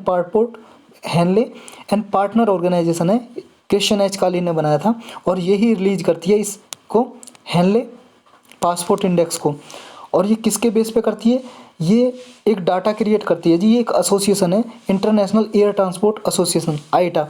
ये डाटा क्रिएट करती है किससे रिलेटेड, मतलब जितने भी जो एयरप्लेन वगैरह आपने या किसी से, एयर ट्रांसपोर्ट का मतलब है जी एयरप्लेन वगैरह से कितने मतलब मूवमेंट हुई है, उस मूवमेंट पे सारा डेटा ये कलेक्ट करती है आईटा, इंटरनेशनल एयर ट्रांसपोर्ट एसोसिएशन। तो उसके डेटा के आधार पे ये इंडेक्स जारी करता है, हेनले एंड पार्टनर इंडेक्स जारी करता है, हेनले पासपोर्ट इंडेक्स नाम से। और ये आईटा क्या है, आईटा एक एसोसिएशन है जी, जो बस क्या है, जो एयर ट्रांसपोर्ट है आपकी, जो हवाई जहाज़ से ट्रांसपोर्ट होती है आपकी, उससे रिलेटेड जितना भी डेटा है ये कलेक्ट करती है, उसके रिलेटेड काम करती है। और ये 1945 में बनी थी, आपको याद करना है। और ये रूल्स वगैरह, स्टैंडर्ड वगैरह बनाती है एयरलाइंस के लिए। और इसका हेडक्वार्टर कहाँ पे, हेडक्वार्टर है जी मॉन्ट्रियल में, मॉन्ट्रियल, MONTREAL, मॉन्ट्रियल। ये कहाँ पे, कनाडा में, कनाडा एक कंट्री है यूएस के पास, आपको पता होगा, मॉन्ट्रियल में इसका हेडक्वार्टर है, 1945 में बनी थी। अब जब हेनले इंडेक्स के बारे में देखते हैं आगे, हेनले पासपोर्ट इंडेक्स है जो, ये 2006 में लॉन्च की थी, 2006 में लॉन्च की थी। और ये लगभग 199 पासपोर्ट को ये लिए रैंकिंग देती है। इसमें टॉप रैंकर कौन आया, जापान ने सबसे टॉप किया जी, नंबर 1 पे जापान है। जापान का अगर किसी के पास पासपोर्ट है, वहाँ का सिटीजन है, जापान का जो सिटीजन है, नागरिक है, वो बहुत सारी कंट्रीज़ में बिना वीज़ा के जा सकता है, वीज़ा फ्री वर्ल्ड वाइड, बहुत सारी कंट्रियों में। उसके बाद सेकंड पे आया सिंगापुर, फिर साउथ कोरिया और जर्मनी थर्ड पे हैं दोनों। तो ये आपको बस फर्स्ट रैंकर कौन है वो याद रख लेना, इतना याद करने की ज़रूरत नहीं है। लेकिन पहले, इससे पहले यूके यूएस टॉप रैंकर हुआ करते थे, उनको इसने पीछे छोड़ दिया है। और बॉटम रैंकर कौन है, सबसे नीचे आए सीरिया, इराक, अफगानिस्तान, ये सबसे नीचे बॉटम रैंक पे हैं। इंडिया की परफॉर्मेंस हमने जान ली है, 85 रैंक पे आया और स्कोर 858 स्कोर इसने हासिल किया है, और रैंकिंग कितनी है, 85th है अभी। और 2019 में कितनी थी, 82 थी, और 2020 में कितनी थी, 84th रैंक पे था इंडिया। ये इंडिया की रैंकिंग है। पाकिस्तान आया इसमें देखो 107 पोजीशन पे, नेपाल 104th पे, और क्या है इसमें, अब कुछ इनिशिएटिव ले रही है गवर्नमेंट किसके लिए, ताकि जो इस इंडेक्स में क्या है अपनी रैंकिंग बढ़ाई जाए। कैसे, कुछ वीज़ा फ्री ट्रैवल के लिए कंट्रीज से क्या है कांटेक्ट करती हैं, visa on arrival facility provide करने के लिए। मतलब मान लो वीज़ा ऑन अराइवल का मतलब है जब आप किसी कंट्री में पहुंच जाओ तो तभी वीज़ा मिल जाए आपको। मान लो एयरपोर्ट पे पहुंचे, एयरपोर्ट के अथॉरिटीज़ के पास गए और वीज़ा दे दिया आपको। या फिर ई वीज़ा फैसिलिटीज़, मतलब इलेक्ट्रॉनिक तरीके से इंटरनेट के थ्रू वीज़ा मिल जाए। तो इस पर विचार किया जा रहा है। अब इसमें यही है कि वीज़ा पॉलिसी बनाने के लिए, ताकि क्या है इस रैंकिंग में इम्प्रूवमेंट हो सके, वही दिया है। तो आपको बस इतना याद रखना है। इसमें चलते हैं नेक्स्ट टॉपिक पे। नेक्स्ट है जी हमारा वर्ल्ड्स ओल्डेस्ट केव आर्ट। अभी केव का मतलब होता है जी गुफा, गुफा में आर्ट एक कला मिली है, आकृति मिली है। ये वर्ल्ड की ओल्डेस्ट केव आर्ट है, मतलब जो ये आकृति मिली है सबसे पुरानी, पूरे विश्व में सबसे पुरानी है, ओल्डेस्ट है ये मिली है। जो ये कहाँ पे मिली है, ये मिली है जी आपकी इंडोनेशिया में, और लगभग 45,500 ईयर्स एगो पहली है, मतलब 45,500 साल पहले की ये आर्ट मिली है, जो मिली है केव में। ये केव में आर्ट जो मिली है, ये देख लो जी आप कहाँ पे गई, ये बहुत नीचे भाग गया जी, ऊपर कर लेते हैं इसे। ये है जी आर्ट जो मिली है, ये सुअर है जी, पिग, पिग है, पिग की आर्ट मिली है ये। और देखो ये रेड ओकर कलर से ये पेंटिंग की गई है। ये एक गुफा है, उसकी दीवार पे, वॉल पे पेंटिंग की गई है। ये लगभग सोच लो 45,500 साल पहले की पेंटिंग है ये, जो आर्ट मिली है आपकी, सुअर की पेंटिंग बनाई गई है ये। लोकेशन मैंने बता ही दिया। इंडोनेशिया में एक आइलैंड है सुलावेसी आइलैंड, वहाँ पे है लोकेटेड है ये केव, गुफा है जो सुलावेटी। और ये सुलावेसी वार्टी पिग, वार्टी पिग बना हुआ है। वार्टी क्या है, इस पिग के क्या है कि फेस वगैरह पे, माउथ वगैरह पे वार्टी, वार्ट बने हुए हैं। वार्ट का क्या मतलब होता है, मस्से बोलते हैं जी, मस्से, मस्से बन जाते हैं ना ब्लैक डॉट से, फेस पे किसी के ब्लैक डॉट होते हैं, मोल की तरह, तिल तिल की तरह, ऐसे ब्लैक डॉट से बने हुए हैं, इसलिए वार्टी पिग बोला है इसे। और यही लिखा है इसमें 45,500 साल पहले। इसकी थोड़ी वैरायटी दी हुई है कि इसके बाल वगैरह, सींग वगैरह कैसे दिखाई दे रहे हैं, वार्ट। और इन आइज़ के सामने देखो वार्ट बने हुए हैं इसके, मतलब वही आपके मस्से की तरह। और क्या रिलेटेड न्यूज़ है इससे, और ये जी आपका जो आइस, ऐसी जो जो ये एनिमल की पेंटिंग जो बना रखी है, ऐसी आइस एज में बनाई जाती थी। मतलब आइस एज का मतलब है इरा से संबंधित है जी, उस टाइम पे जब पूरे कॉन्टिनेंट पे बर्फ़ बहुत ज़्यादा, मोस्टली बर्फ़ जमी हुई थी, आइस जमी थी, उसको आइस एज बोलते हैं, डिफ़ाइन करते हैं जोग्राफर उस एज से। दूसरा इसमें क्या है, ये जो पेंटिंग बनी हुई है रेड ओकर पिगमेंट से बनी हुई है। मैंने दिखाया था रेड ओकर मतलब लाल कलर से, ये पिगमेंट से बनी हुई है ये पेंटिंग जो वार्टी पिग की है। और इससे पुरानी पेंटिंग कौन थी अब तक, जब तक ये नहीं मिली थी, यहीं पे थी जी, इसी आइलैंड में एक पेंटिंग थी। उसमें क्या है, ह्यूमन एनिमल क्या है, हंटिंग कर रहे थे, शिकार कर रहे थे। किसका, वार्टी पिग का ही शिकार कर रहे थे। उसमें पेंटिंग दिखाई गई थी जिसमें शिकार कर रहे थे ह्यूमन एनिमल। ये लगभग 43,900 ईयर्स ओल्ड है, मतलब 43,900 साल पुरानी पेंटिंग थी ये, इससे पहले जो थी। तो अब ये सबसे पुरानी ये मिल गई है ये पेंटिंग। तो ये सेम रिसर्चर ने खोजा, यही है। अब कुछ इंडिया की पेंटिंग जो फेमस हैं वो थोड़ा देख लेते हैं हम, क्योंकि ये पेंटिंग जब न्यूज़ में है तो अपने इंडिया की तो पेंटिंग है, उनकी न्यूज़ देख लेते हैं थोड़ा। एक अजंता पेंटिंग है जी हमारी, आपको पता होगा, अजंता केव है, गुफा है, उसमें पेंटिंग बनी हुई है बहुत सारी। ये केव कहाँ पे है, गुफा अजंता की, ये महाराष्ट्र की डिस्ट्रिक्ट में है जी, औरंगाबाद डिस्ट्रिक्ट में। और ये किस लिए मशहूर है, इसमें बहुत सारी फेमस पेंटिंग है। एक तो डाइंग प्रिंसेस, मतलब मरते हुए, रानी को मरते हुए दिखाया गया है, प्रिंसेस को, एक उसकी पेंटिंग है। एक फ्लाइंग अप्सरा, अप्सरा उड़ रही है, उसकी पेंटिंग है। और प्रीचिंग बुद्धा, मतलब बुद्धा जो गौतम बुद्धा जी हैं वो उपदेश दे रहे हैं, उसकी पेंटिंग इसमें बनी हुई है। और याद रखना अजंता पेंटिंग में लगभग मोस्टली बुद्धा रिलीजन्स की ही पेंटिंग पाई गई है इसमें सबसे ज़्यादा। एक है जी अलोरा की, ये भी कहाँ पे लोकेटेड है, ये भी महाराष्ट्र के औरंगाबाद डिस्ट्रिक्ट में लोकेटेड है, दोनों औरंगाबाद डिस्ट्रिक्ट में लोकेटेड है।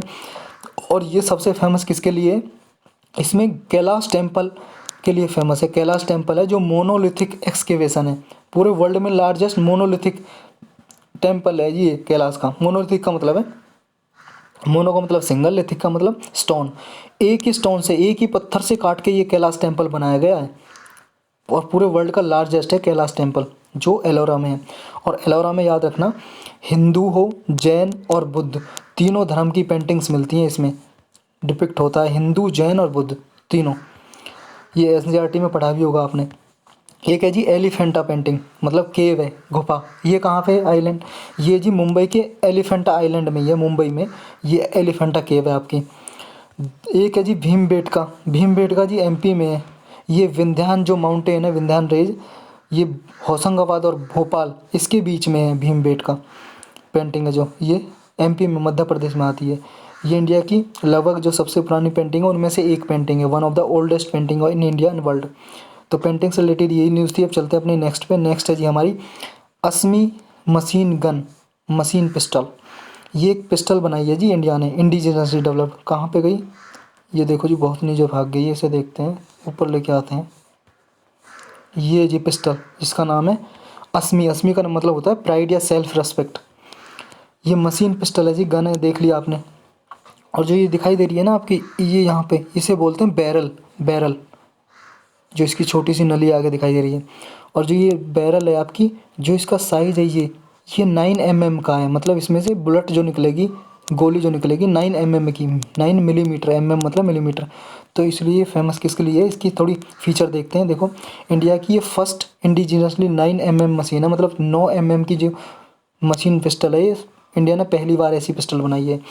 इंडिजिनसली का मतलब है इंडिया ने खुद डेवलप की है। किस किस ने मिलकर डेवलप की है, एक इन्फेंट्री स्कूल है जी महू में, और डीआरडीओ की एक विंग है, ब्रांच है, मतलब armament research and development establishment Pune में है। ये डीआरडीओ क्या है, defence research and development organisation. ये गवर्नमेंट की ऑर्गेनाइजेशन है जो क्या है, डिफेंस के लिए इक्विपमेंट वगैरह बनाती है, मशीन गन वगैरह, हेलीकॉप्टर वगैरह बनाती है डीआरडीओ।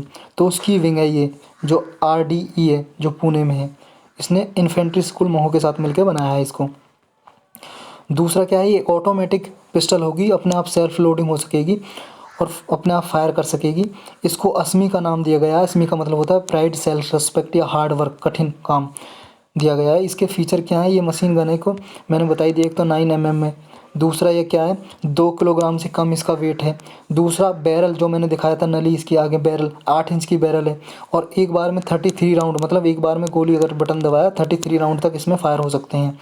दूसरा क्या है जी इसमें रिलेटेड, ये एल्यूमिनियम वगैरह और कार्बन फाइबर से मिलकर बनी हुई है। और इसको बनाया 3D प्रिंटिंग प्रोसेस से बनाया है, 3D प्रिंटिंग प्रोसेस से बनाया है। डिजाइनिंग का प्रोसेस होता है जी, 3D प्रिंटिंग से बनाया गया है इसको, इस गन को, मशीन पिस्टल को। और ये क्या है, अपने आर्म फोर्स है, जो हमारी फोर्स है, आर्मी वगैरह है, उनके लिए बहुत ही इंपॉर्टेंट साबित होगी, टेररिज्म को रोकने के लिए, इंसर्जेंसी को, आतंकवाद वगैरह को रोकने के लिए। ये कॉस्ट इफेक्टिव भी है क्योंकि इसकी जो कॉस्ट आई है प्रोडक्शन की वो 50,000 से कम है। एक पिस्टल मतलब 50,000 से कम की बनी है। तो इससे रिलेटेड यही न्यूज़ थी। चलते हैं अपनी नेक्स्ट पे। नेक्स्ट है जी, अभी सुप्रीम कोर्ट ने क्या है, फार्मर का आंदोलन चल रहा है जी, आपने देखा ही होगा और न्यूज़ में डेली पढ़ते ही होंगे। फार्मर के लॉज की वजह से कुछ किसान के कृषि से रिलेटेड लॉ बनाए थे सेंट्रल गवर्नमेंट ने, तो उस पर सुप्रीम कोर्ट की रूलिंग आई है। तो इसे माना जा रहा है कॉन्स्टिट्यूशनल का मतलब ब्रीच, एक तरह से उल्लंघन। तो कैसे माना जा रहा है, अभी सुप्रीम कोर्ट ने एक कमेटी बिठाई है, आपको भी पता होगा कमेटी, मेडिएशन के लिए। मेडिएशन का मतलब है बीच बचाव करना, दोनों के बीच में सुलह कराना एक तरह से। तो लेकिन क्यों न्यूज़ में है, इसलिए न्यूज़ में है जी, अटॉर्नी जनरल है, उसने कहा है कि किसी भी लॉ को, कोई भी अगर कानून लॉ बनाता है, मतलब कोई भी कानून बनाता है लेजिस्लेचर, पार्लियामेंट, तो उस कानून को केवल और केवल 3 ग्राउंड पे ही जो कोर्ट है, जजेज हैं, उसमें इंटरवेंशन कर सकते हैं। इंटरवेंशन मतलब हस्तक्षेप कर सकते हैं। कैसे कर सकता है कोर्ट, कौन कौन से 3 ग्राउंड हैं, ये 3 ग्राउंड हैं जी। पहला कि अगर कोई भी लॉ बनाया है, कोई भी कानून बनाया है, वो लेजिस्लेटिव कॉम्पिटेंस के बिना बनाया है, मतलब कि पार्लियामेंट ने नहीं बनाया, कुछ ऐसे प्रोसीजर से नहीं बनाया है कि जो कॉन्स्टिट्यूशन में नहीं है, तो तब उसे करा सकते हैं कि it has been passed without legislative competence. Second क्या ग्राउंड है, मतलब क्या आधार है जिसके बेस पे सुप्रीम कोर्ट या कोर्ट, हाई कोर्ट की इंटरवीन कर सकता है। सेकंड है जी, अगर फंडामेंटल राइट है, जो मौलिक अधिकार है, उनका वायलेशन हुआ है, उल्लंघन हुआ है, तो तब भी सुप्रीम कोर्ट क्या है, इंटरवीन कर सकता है, हस्तक्षेप कर सकता है। थर्ड क्या है, थर्ड है जी आपका, अगर कॉन्स्टिट्यूशन की और प्रोविज़न, मान लो कोई अदर प्रोविज़न, कोई अदर धारा है जो सुप्रीम कोर्ट मतलब कॉन्स्टिट्यूशन की, संविधान की और प्रोविज़न है, कोई किसी अनुच्छेद का आर्टिकल का उल्लंघन हुआ है तो भी सुप्रीम कोर्ट या कोई सा को हाई कोर्ट आपका उसमें इंटरवेंशन कर सकता है। लेकिन इन तीनों में से कोई सी भी कंडीशन नहीं थी, इसलिए इसको क्या बताया जा रहा है कि फेडरलिज्म पे ये एक चैलेंजेस है कि फेडरलिज्म क्या होता है कि हमारे कॉन्स्टिट्यूशन में पावर डिवाइड हैं, जुडिशरी को, लेजिस्लेचर को, एग्जीक्यूटिव को, तो उस पर एक क्या है ये, उस पर क्वेश्चन अरेज करता है। नेक्स्ट क्या है कि ये डेंजर है किस लिए कि पार्लियामेंट्री पावर को ये ब्रीच करता है कि उसने क्या है पार्लियामेंट को बिना सुने हुए उसकी कंसेंट को, और ना ही फार्मर को सुना है, फार्मर की कोई, मान लो यहाँ पे लिखा है आपका it has not really heard farmers, ना तो फार्मर्स को सुना है सुप्रीम कोर्ट ने कि भाई उसने कोई बात थोड़ी ना सुनी, सिर्फ न्यूज़ में देख के क्या है सुप्रीम कोर्ट ने इंटरवेंशन किया है। तो ये एक तरह से क्या है जो जुडिशल प्रोसीजर है उसके पे धब्बा लगाता है कि ऐसा कि सुप्रीम कोर्ट का काम क्या होता है, सुप्रीम कोर्ट का काम होता है जी लॉ, कोई भी लॉ बनाए उसको ये देखना कि वो कॉन्स्टिट्यूशन के प्रोसीजर के हिसाब से हुआ है, क्या वो संविधान के अनुसार है नहीं है, क्या फिर उसमें ऐसी कोई प्रोविज़न है जो कॉन्स्टिट्यूशन का उल्लंघन करता हो, वायलेशन करता हो। अगर ये प्रोविज़न है तो सुप्रीम कोर्ट क्या है जुडिशल रिव्यू कर सकता है। लेकिन सुप्रीम कोर्ट ने यहाँ मेडिएशन का काम किया है, मतलब कि बीच बचा मतलब सुलह कराने का, और सुप्रीम कोर्ट का ये काम नहीं है, सुप्रीम कोर्ट का मेडिएशन का काम नहीं है, सुप्रीम कोर्ट का काम है जजमेंट सुनाना। अगर लॉ मान लो, अगर लॉ आपको लगता है कि लॉ में कोई कमियां हैं तो उस कमियों को निकालना ये काम है सुप्रीम कोर्ट का, मेडिएशन का नहीं है। इसलिए ये इस पर क्वेश्चन रेज किए जा रहे हैं। और क्या है इसमें, इसमें सारा कुछ यही लिखा है जो मैंने आपको बता दिया है कि ये क्या है एक तरह से अनइंटेंशनली मतलब ना चाहते हुए कि डैमेज करेगा सोशल मूवमेंट को, यही सब कुछ इसमें दिया हुआ है। चलते अपनी नेक्स्ट न्यूज़ पे। नेक्स्ट है जी हमारी, झारखंड ने अभी combined civil service examination rules बनाए हैं। What are the new Jharkhand combined civil service examination rule 2021, मतलब कि जो वहाँ पे एसडीएम डीएसपी के जो एग्ज़ाम होते हैं उनके लिए रूल बनाए गए हैं। पहले जो रूल गवर्न होता था झारखंड, पता है आपको, बिहार से अलग हुआ था, तो बिहार और झारखंड का दोनों का कंबाइंड लॉ था 1951 का, Bihar civil services executive branch and Bihar junior civil services recruitment rule 1951 के। तो इन रूल के थ्रू रिक्रूटमेंट भर्तियाँ होती थी झारखंड में सिविल सर्विसेज में। लेकिन अभी झारखंड ने रूल बनाया है, क्यों बनाया है, क्योंकि लगभग 204 पिटीशन याचिकाएँ इसके लिए करप्शन की याचिकाएँ डाली गई थी कोर्ट में, हाई कोर्ट में, और जिनका केस चल रहा था झारखंड पीसीएस के अगेंस्ट, झारखंड जो पब्लिक सर्विस कमीशन है उसके अगेंस्ट केस चल रहा था, जिसमें से कम 30% केस तो अभी पेंडिंग पड़े थे कोर्ट में। किसकी वजह से, करप्शन की वजह से, कि झारखंड जेपीएससी में करप्शन होता है, भर्ती जब रिक्रूटमेंट होते हैं इसमें सिविल सर्विसेज में, तो इसकी वजह से केस चल रहे थे। और दूसरा लास्ट ईयर का जो एग्ज़ाम हुआ था जेपीएससी का, झारखंड पीसीएस का, उसमें क्या है कि प्रीलिम एग्ज़ाम का रिजल्ट 3 बार सुनाया गया, 3 बार निकाला गया, 3 बार, इसकी वजह से भी डिक्लेयर किया गया 3 बार, इसकी वजह से भी ये न्यूज़ में था। अब इस जो नए रूल है उनके हिसाब से क्या है, नए रूल के हिसाब से क्या होगा, जो कैडर कंट्रोलिंग डिपार्टमेंट है, जो आपका विभाग है जो आपका जो देख रेख करेगा, वो क्या है 1 जनवरी को, हर साल 1 जनवरी को कितनी वैकेंसीज, कितने पद खाली हैं वो देगा, इसकी सारी जानकारी प्रोवाइड करेगा कमीशन को, और कमीशन क्या है फिर उसके हिसाब से ये वैकेंसीज वगैरह निकालेगा उस साल की। दूसरा क्या है इसमें प्रोविज़न, दूसरा ये किया गया है कि लैंग्वेज पेपर होता है ना जो आपका, जैसे मान लो यूपीएससी में होता है आपके लैंग्वेज पेपर, एक इंग्लिश का होता है कंपलसरी, और दूसरा कोई भी लैंग्वेज चुन सकते हो आप, 22 लैंग्वेज हैं संविधान में, कोई सी भी, हिंदी हो गया, मान लो उर्दू हो गई, आपको गुजराती, मराठी, तमिल, तेलुगु, मलयालम, किसी में भी एग्ज़ाम देना उसमें दे सकते हैं। तो ये क्या है, पहले झारखंड में क्या है ये था, मार्क्स इसके जुड़ते थे, मार्क काउंट होते थे फाइनल लिस्ट में, मेरिट लिस्ट में, लेकिन अब उसे क्वालिफाइंग कर दिया, जैसे यूपीएससी में क्वालिफाइंग, मार्क्स काउंट नहीं होंगे। तो ये इसने बदलाव किया है अभी झारखंड ने कि ये मार्क काउंट नहीं होंगे मेन एग्ज़ाम में, मेरिट लिस्ट में काउंट नहीं होंगे। अब कंट्रोवर्सी क्यों रेज हो रही है, क्यों क्रिएट हो रही है इस रूल्स की वजह से। एक तो दूसरा जी टेक्निकली क्या है, इसमें रिजर्वेशन जो प्रीलिम में है उसका प्रावधान नहीं है।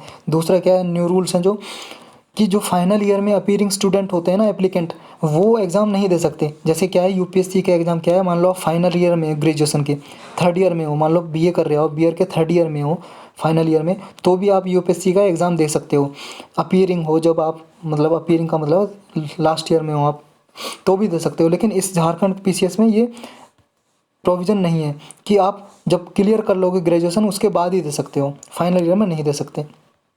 दूसरा, इसमें विथड्रॉल का भी प्रावधान नहीं है कि अगर मान लो एक बार फॉर्म भर दिया कैंडिडेट ने तो वो फॉर्म विथड्रॉ नहीं कर सकता। यूपीएससी में क्या है, ये नया रूल दे दिया है कि वो विथड्रॉ कर सकता है, लेकिन इसमें नहीं कर सकता। एक बार का फॉर्म भर दिया तो भर दिया, विथड्रॉ नहीं किया जा सकता। दूसरा, ये जो नंबर ऑफ अटैम्प्ट है कैंडिडेट के उसको भी अफेक्ट करेगा, ये भी माना जा रहा है। तो चलते हैं नेक्स्ट न्यूज़ पे, इतना ही था इसमें। नेक्स्ट है जी हमारी नेशनल इनोवेशन फाउंडेशन। ये छोटी सी न्यूज़ है कि ये क्या है, एक पोर्टल, इनोवेशन पोर्टल डेवलप किया है नेशनल इनोवेशन फाउंडेशन ने। ये क्या है पोर्टल, ये इनोवेशन को, मतलब कि आपकी जो इन्वेंशन होती है, आविष्कार होते हैं, रिसर्च होती है, उसको बढ़ावा देगा। जो इनोवेशन, ये नेशनल इनोवेशन फाउंडेशन है, ये क्या है, ministry of science and tech के अंदर आता है। उसके अंदर एक डिपार्टमेंट है, department of science and technology. उसके अंडर एक ऑटोनोमस बॉडी है ये नेशनल इनोवेशन फाउंडेशन। इसने क्या है कि लगभग 1.15 लाख इनोवेशन को क्या है बढ़ावा देगा करंटली, जिसमें जो कवर करेंगे इंजीनियरिंग से रिलेटेड, एग्रीकल्चर से, कृषि से रिलेटेड, वेटरनरी से, ह्यूमन हेल्थ से, स्वास्थ्य से रिलेटेड रिसर्च को प्रमोट करेगा। एनर्जी, मैकेनिकल, ऑटोमोबाइल, इलेक्ट्रिकल, ये सारी हाउस होल्ड, ये सारी इनोवेशन करेगा। ये डिपार्टमेंट के बारे में मैंने बता ही दिया। नेशनल इनोवेशन फाउंडेशन क्या है कि department of science and technology के अंडर ऑटोनोमस बॉडी है एक। कब बनाई गई थी ये, 2000 में बनाई गई थी, 2000 में। और ये कहाँ पे लोकेटेड है, कहाँ पे बना हुआ है इसका हेडक्वार्टर, अहमदाबाद गुजरात में बना हुआ है जी इसका, नेशनल इनोवेशन फाउंडेशन का। तो इससे रिलेटेड यही थी। चलते हैं नेक्स्ट पे, इसमें कुछ नहीं है, यही लिखा है ग्रास रूट लेवल से ये टेक्नोलॉजिकल डेवलपमेंट को, इनोवेशन को बढ़ावा देगा। ग्रास रूट का मतलब है जी, मतलब बॉटम लेवल से, ग्राउंड लेवल से, मतलब निचले लेवल से क्या है, पूरी हर इनोवेशन को बढ़ावा देगा। नॉलेज बेस्ड सोसाइटी क्रिएट करेगा ताकि नॉलेज बढ़ाई जा सके सोसाइटी में। तो यही इसके ऑब्जेक्टिव है। चलते हैं अपनी नेक्स्ट न्यूज़ पे। नेक्स्ट न्यूज़ क्या है हमारी, नेक्स्ट न्यूज़ है जी हमारी, ये है जी, why forest fire are common in Himachal Pradesh. Himachal Pradesh में फॉरेस्ट फायर क्यों बढ़ रही हैं, क्या रीज़न है उनका। फॉरेस्ट फायर है जी, मतलब जंगलों में जो आग लग जाती है ना, उससे रिलेटेड है फॉरेस्ट फायर। तो क्यों आग लग रही है, क्या रीज़न है उसके, ये देखते हैं हमारा क्या न्यूज़ है। अभी क्या है, जब ड्राई रीजन होता है ना, ड्राई वेदर कंडीशन, शुष्क मौसम होता है, तो हिमाचल प्रदेश में फॉरेस्ट फायर के केस देखने को मिलते हैं। ये कुल्लू के पास फॉरेस्ट फायर, शिमला के पास रिपोर्ट किए जाते हैं ये केस। ये फॉरेस्ट जो कवर है हिमाचल प्रदेश में है कितना, फॉरेस्ट कवर मतलब जंगल है कितने फॉरेस्ट, लगभग जो क्या है फॉरेस्ट कवर है, जो फॉरेस्ट एरिया है हिमाचल प्रदेश का, 2/3 एरिया हिमाचल प्रदेश का क्लासीफाई किया गया है जो फॉरेस्ट कवर। लेकिन फॉरेस्ट है कितना, फॉरेस्ट के अलावा वहाँ पे देखो स्नो वगैरह भी है, बर्फ़ भी है, ग्लेशियर भी है, कोल्ड डिजर्ट है, रेगिस्तान भी है, कोल्ड रेगिस्तान, अल्पलाइन मिडोज़ भी हैं।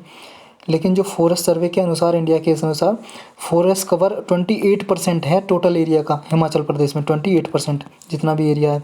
और इसमें कुछ पेड़ पाए जाते हैं कॉमन ट्रीज़, ये ट्रीज़ के नाम है जी, चीर, पाइन, देवदार, ओक, केल, फीर, स्प्रूस, ये वहाँ पे पेड़ वगैरह पाए जाते हैं वहाँ के फॉरेस्ट में, जो जहाँ पे आग लगती है। अब ये क्यों है, फॉरेस्ट फायर क्यों लगती है, मतलब क्यों है इसका कारण। एक तो जी पहला ये है कि कब लगती है, एक तो फायर फ्रॉन रीजन कब तक है, जब मानसून होता है और विंटर, इसके बाद वाले रीजन, मतलब मानसून के बाद या पहले, विंटर से पहले या बाद, वहाँ पे फॉरेस्ट फायर लगने का चांसेस ज़्यादा होते हैं। दूसरा, समर सीजन में जब गर्मी का मौसम आता है तो फॉरेस्ट फायर के चांसेस क्या हैं, लो और मिडल हिल्स है ना जो वहाँ पे, मतलब पहाड़ियाँ हैं, वहाँ पे लगने के चांसेस ज़्यादा होते हैं, जहाँ पे चीर पाइन के फॉरेस्ट बहुत ज़्यादा हैं। चीर पाइन एक ड्राई कंडीशन का पौधा होता है, मतलब पेड़ होता है, ट्रीज, जिसकी वजह से फॉरेस्ट फायर कैच करने के चांसेस ज़्यादा होते हैं। ये लिखा है इसमें, जो पोस्ट मानसून सीज़न होता है, मानसून के बाद जो बारिश होती है ना, जुलाई से सितंबर में आपकी, उसके बाद चांसेस ज़्यादा होते हैं फॉरेस्ट फायर लगने के। ये डिस्ट्रिक्ट हैं आपकी शिमला, कुल्लू, चंबा, कांगड़ा, मंडी डिस्ट्रिक्ट, जहाँ पे चांसेस ज़्यादा होते हैं। अब इसके कारण क्या है, कॉजेज़ क्या है, फॉरेस्ट फायर लगती क्यों है ये। एक तो जी कारण, एक तो नेचुरल कॉजेज़ हो गए, क्या, लाइटनिंग की वजह से, मान लो बिजली पड़ती है जब आसमान से, उसकी वजह से आग लग सकती है। दूसरा, रबिंग ऑफ ड्राई बम्बू, जो सूखे बम्बू होते हैं, जो बांस होता है, उसके रगड़ से, मान लो वो रगड़ रहे हैं, हवा की वजह से, बहुत तेज़ हवाएं चल रही हैं, विंड सिस्टम बहुत ज़्यादा है, तो उसकी वजह से क्या है, आग पकड़ लेते हैं वो, घर्षण की वजह से। नेक्स्ट क्या है इससे रिलेटेड, नेक्स्ट है जी आपका, मान लो कोई जो माइनर फॉरेस्ट प्रोड्यूस गैदरर हैं, मतलब जो क्या है कि जंगलों से क्या है कुछ इकट्ठा करने जाते हैं, लकड़ियाँ वगैरह लेने जाते हैं, या टूटी हुई लकड़ियाँ या कुछ गोंद वगैरह इकट्ठा करने जाते हैं गैदरर इंसान। वो क्या है वहाँ पे जाके क्या है आग लगा लेते हैं सेकने के लिए, तो वो आग ना सुलगती रहती है और उसे छोड़ आते हैं, तो उसकी वजह से क्या है वो उससे भी जंगल में आग लग जाती है। सेकंड थर्ड रीज़न क्या है इसका, नेक्स्ट रीज़न है जी, जो किसान है किसी खेती करते हैं वो भी वहाँ पे भी स्टबल बर्निंग होता है। जो मान लो जो भी अवशेष बचा, बाई प्रोडक्ट बचा एग्रीकल्चर करने के बाद, क्रॉप कल्टीवेशन के बाद, उसमें आग लगा देते हैं। वो आग धीरे धीरे जंगलों में चली जाती है, फैल जाती है और फॉरेस्ट फायर फिर उससे लग जाती है।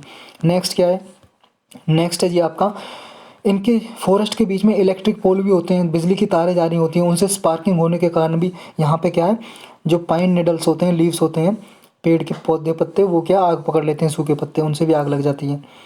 अब इस आग को बचाने के लिए कुछ प्रावधान किए गए हैं जी, बचाने के लिए कैसे कंट्रोल किया जाए, कैसे प्रिवेंट किया जाए, बचाया कैसे जाए, इसके लिए कुछ स्टेप लिए गए हैं। पहला तो ये जी कि फॉरेस्ट जो कि फायर प्रोन डेज को फोरकास्टिंग करो, आइडेंटिफाई करो कि कौन कौन से दिनों में आग ज़्यादा लगती है, तो इनको आइडेंटिफाई करना। दूसरा है जी जो ड्राइड बायोमास है, मतलब जो सूखे पेड़ पौधे पत्ते हैं उनको वहाँ से क्लियर कर दिया जाए, हटा दिया जाए, ताकि सूखे पत्ते ही तो ज़्यादा आग पकड़ते हैं, उन्हें हटा दिया जाए। दूसरा क्या है कि जो फॉरेस्ट फ्लोर पे यही पेड़ पत्ते मतलब ड्राई लिटर पड़ा होता है, सूखा कचरा, उसको वहाँ से हटा दिया जाए, बर्न कर दिया जाए अलग जगह पे ले जाके। नेक्स्ट प्रोविज़न है जी इसके फायर को कंट्रोल करने के लिए, जो प्लांट स्पीसीज़ हैं वहाँ पे ऐसे प्लांट स्पीसीज़ ग्रो की जाएँ जो प्लांट क्या है कि फायर कम कैच करते हों। दूसरा क्या है, ऐसे वहाँ पे ऐसे मेथड यूज़ किए जाएँ जो फायर को प्रिवेंट कर सकें, मतलब फायर लाइंस बनाई जाएँ। जैसे मान लो यहाँ पे जंगल है, यहाँ पे मान लो बाउंड्री बना दी कोई, और यहाँ पे जैसे कोई एक्टिविटी होगी तो फायर यहाँ पे स्प्रेड नहीं होगी, फॉरेस्ट में नहीं लगेगी, तो ऐसी फायर लाइंस बनाई जाएँ। ये तो गवर्नमेंट ने स्टेप कर रखे हैं। वे फॉरवर्ड क्या है, और स्टेप क्या लिए जा सकते हैं। एक तो जी 1919 में गवर्नमेंट ने क्या है fire rules, forest fire rules identify किए थे, नोटिफाइड किए थे। कौन कौन से रूल्स बनाए थे उसमें कि जो भी फॉरेस्ट फायर लगती है लाइटनिंग की वजह से, या एग्रीकल्चर स्टबल को जला देते हैं बाई प्रोडक्ट को, या फिर और भी जो चांसेस होते हैं, उनसे रिलेटेड रूल नोटिफाइड किए थे गवर्नमेंट ने 1999 में।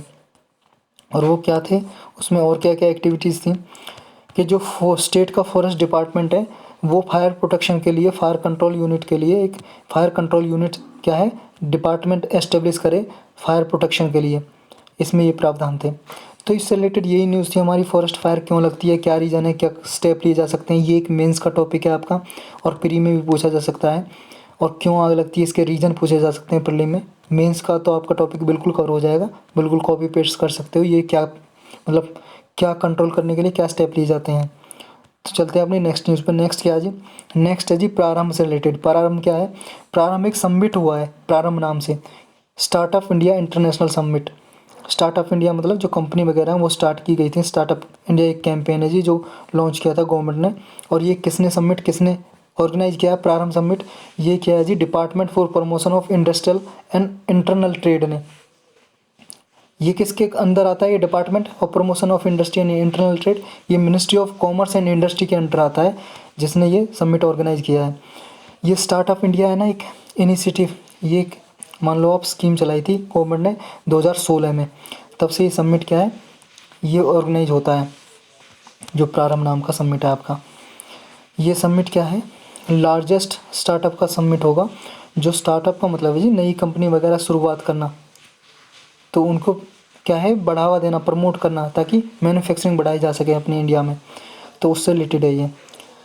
तो इससे रिलेटेड यही न्यूज़ थी। चलते हैं अपने नेक्स्ट टॉपिक पे। नेक्स्ट है जी आपका कोलैब कैड। कोलैब कैड क्या है, ये शुरुआत की है किसने, NIC नेशनल इंफॉर्मेटिक्स सेंटर ने, MITI ने, ministry of information technology, ministry of electronic information technology, ये जी MITI मिनिस्ट्री किसके साथ मिलके की है, ये मिलके की है जी आपकी central board of secondary education. ये किसके अंदर आता है, मिनिस्ट्री ऑफ एजुकेशन। तो अब याद क्या करना आपको, कोलैब कैड दो मंत्रालय ने मिलके बनाया है मिनिस्ट्री ऑफ एजुकेशन ने, शिक्षा मंत्रालय ने, और ministry of electronics and information technology ने मिलके। इनके अंदर दो इंस्टीट्यूट आते हैं, एक तो NIC, ये मिनिस्ट्री के अंदर आता है, और CBSE, ये मिनिस्ट्री ऑफ एजुकेशन। इन्होंने कॉलेड कैड नाम का सॉफ्टवेयर बनाया है, लॉन्च किया सॉफ्टवेयर। ये सॉफ्टवेयर किस काम आता है? ये जी तो 3D और 2D ड्राइंग बनती है ना, ड्राइंग बनाने के लिए काम आता है। जैसे बिल्डिंग की ड्राइंग बनानी हो, नट बोल्ट कार वगैरह की डिज़ाइन बनाना हो, तो ये क्या है, स्कूल में आपके विद्यालय में, स्कूल उसमें क्या है, क्यूरिकुलम में जो स्कूल का पाठ्यक्रम होता है, सिलेबस होता है, उसमें इंक्लूड किया जाएगा और उसमें पढ़ाया जाएगा, आपको सॉफ्टवेयर को चलाना सिखाया जाएगा कि कैसे डिज़ाइनिंग बनती है। ये इंजीनियरिंग ग्राफिक्स में काम आता है आपका कॉलर कैड नाम का। तो इससे रिलेटेड यही न्यूज़ थी, आज की न्यूज़ हुई ख़त्म। अब हम करेंगे करंट अफेयर के टॉपिक पे बेस्ड क्वेश्चंस और कुछ स्टैटिक पोर्शन होंगे। तो आप तैयार हैं? थके तो नहीं हो आप? बोलो यस, नहीं थके, और क्वेश्चन करते हैं। तो चलिए स्टार्ट करते हैं अपने क्वेश्चन। आज के क्वेश्चन आगे जी, ये बताइए जी, फर्स्ट क्वेश्चन है आपका, consider the following statement regarding securities and exchange board of India. मैंने बहुत बार अपने करंट अफेयर में पढ़ा है इसको, सेबी से रिगार्डिंग को स्टेटमेंट दी हुई है। यह आपको बताना है कौन सी स्टेटमेंट करेक्ट है, करेक्ट स्टेटमेंट बतानी है जी आपको। फर्स्ट दी हुई, it was given statutory status through SEBI act 1992। इसे एक सांवैधिक संस्था बना दिया गया 1992 में सेबी एक्ट पास करके। दूसरी स्टेटमेंट बोल रही है, it is responsible to the needs of investors only. ये केवल और केवल इन्वेस्टर, जो इन्वेस्ट करते हैं, निवेश करते हैं, निवेशक, उनके नीड से, ज़रूरतों से संबंधित रिस्पॉन्सिबल, उत्तरदायी है क्या, केवल और केवल? बताओ जी कौन सा स्टेटमेंट सही है, 1 2 दोनों या दोनों गलत है? देखो जी, पहला बिल्कुल सही है, सेबी एक्ट के थ्रू बनाया गया था 1992 से, इसे सांवैधिक संस्था घोषित कर दिया था, स्टैट्यूटरी स्टेटस। और दूसरी बिल्कुल गलत है, क्योंकि ये सिर्फ इन्वेस्टर नहीं है जी, तो कंपनी वगैरह हैं जो लिस्टेड होती हैं मार्केट में, शेयर मार्केट में, उनकी भी नीड को, ज़रूरतों के लिए भी रिस्पॉन्सिबल है। तो फर्स्ट आपका सही हो जाएगा, ओनली 1, ए आंसर हो जाएगा। चलते हैं नेक्स्ट पे। नेक्स्ट है जी आपका, agricultural processed food products export development authority. ये जी अपेडा बताना जी आपको, अपेडा के बारे में बताना है। ये किस मिनिस्ट्री के अंडर आती है, which of the following ministry, ये बताना जी आपको। बताना जी, ministry of agriculture, ministry of commerce and industry, ministry of food processing industry, ministry of finance. ये कौन सी मिनिस्ट्री के अंडर आती है, ये बताना है आपको। बताओ जी, आपके ABCD ये आता है जी, देखो ministry of commerce and industry के अंदर काम करती है ये। तो कौन सी, इसका ऑप्शन क्या हो जाएगा जी? ऑप्शन बी हो जाएगा, ministry of commerce and industry.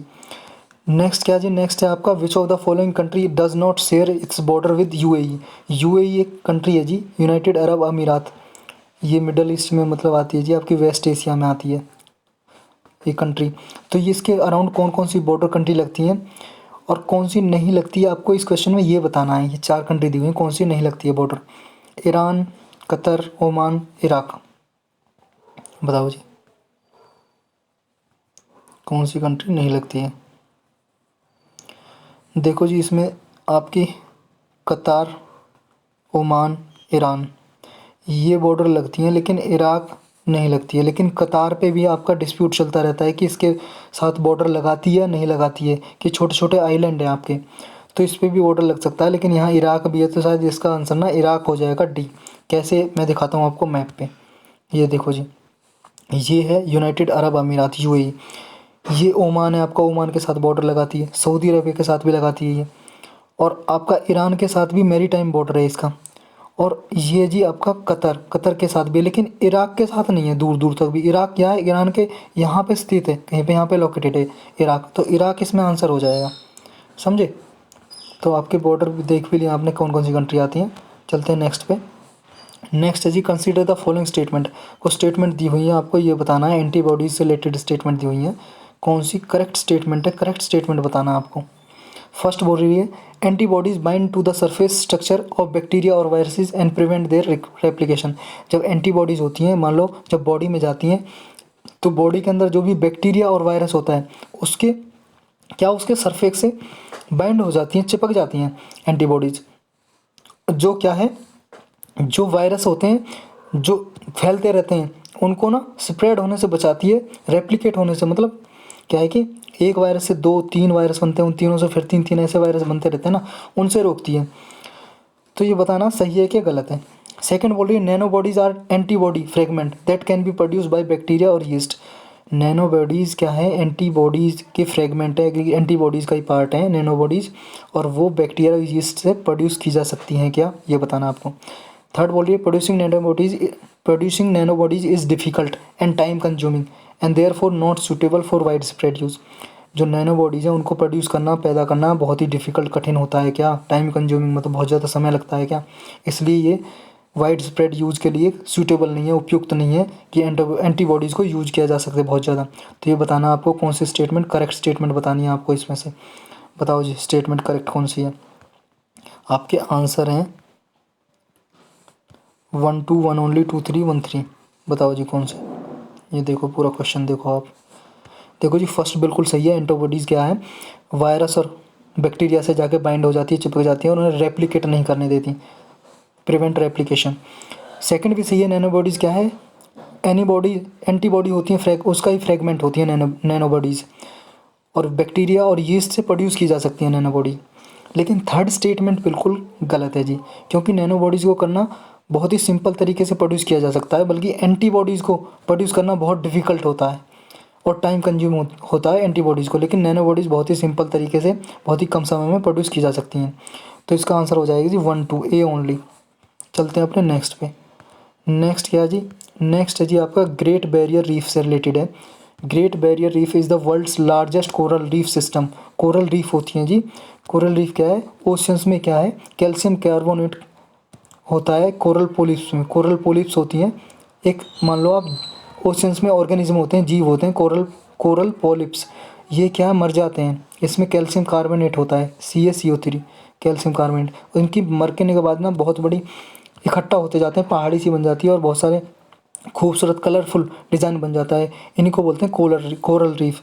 ये कई तरह के होते हैं कोरल रीफ। एक तो बैरियर रीफ होता है, इस एक कैटेगरी होती है फ्रिंजिंग रीफ, और एक होती है अटॉल। 3 तरह की होती हैं coral reef, barrier reef, fringing reef और अटॉल। तो इसमें से ये क्या, ग्रेट बैरियर रीफ वर्ल्ड की सबसे बड़ी कोरल रीफ सिस्टम है। ये कहाँ पे लोकेटेड है ये बताना है आपको। आपके ऑप्शन है ये, ए बोल रहा है near Timor sea in southern Australia, south मतलब ऑस्ट्रेलिया के सदर्न पार्ट में लोकेटेड है क्या, ये टीमर सी में, सी के पास टीमर, ये टिमोर सी है समुद्र उसके पास। बी बोल रहा है आपका off the coast of Queensland in north east Australia, जो ऑस्ट्रेलिया है उसके नॉर्थ ईस्ट पार्ट में क्वींसलैंड वहाँ पे कोस्ट है, वहाँ पे क्वींसलैंड कोस्ट के पास लोकेटेड है क्या। थर्ड बोल रहा है south of Kimberley plateau, Kimberley plateau के साउथ में, दक्षिण में, या सोलोमोन आइलैंड में ये लोकेटेड है। देखो जी इसका आंसर है बी आपका, ऑस्ट्रेलिया है जो उसके नॉर्थ ईस्ट साइड में। हम मैप पे देखते हैं, ये जी आपका ऑस्ट्रेलिया, और ऑस्ट्रेलिया में यहाँ क्वींसलैंड कोस्ट बोलते हैं इसे, Queensland coast north eastern part है ऑस्ट्रेलिया का। और ये है आपकी कोरल रीफ, ये ग्रेट बैरियर रीफ बोलते हैं इसे, कोरल रीफ है ये। ऐसी दिखती है ये, देखो समुद्र में कितनी कलरफुल है, ऐसी दिखाई देती है ये। चलते हैं अपने नेक्स्ट टॉपिक पे। नेक्स्ट है जी हमारा consider the following statement. Statement दी हुई है कुछ, आपको करेक्ट स्टेटमेंट बतानी है कौन सी है। Governor is indirectly elected by a specially constituted electoral college same like president। आपको बताना है जो स्टेट का गवर्नर होता है वो प्रेसिडेंट की तरह ही इलेक्ट होता है क्या, जैसे कि प्रेसिडेंट इलेक्ट होता है इनडायरेक्टली इलेक्टोरल कॉलेज से। सेकंड बोल रही है the office of governor of a state is considered as an employment under the central government. ये बताना है कि जो गवर्नर का ऑफिस है वो सेंट्रल गवर्नमेंट के अंदर एक एम्प्लॉयमेंट समझा जाता है क्या। आपको करेक्ट स्टेटमेंट बतानी है, पहला दूसरा दोनों सही या दोनों गलत। देखो जी पहला बिल्कुल गलत है, गवर्नर के लिए कोई इलेक्शन नहीं होता है, प्रेसिडेंट ही अपॉइंट करता है उसे। प्रेसिडेंट ही किसी को भी नियुक्त कर सकता है, अपॉइंट कर सकता है। उसके लिए एज 35 ईयर होनी चाहिए बस, 35 ईयर्स, और इंडिया का सिटीजन होना चाहिए, 2 क्वालिफिकेशन है। तो पहला बिल्कुल गलत है।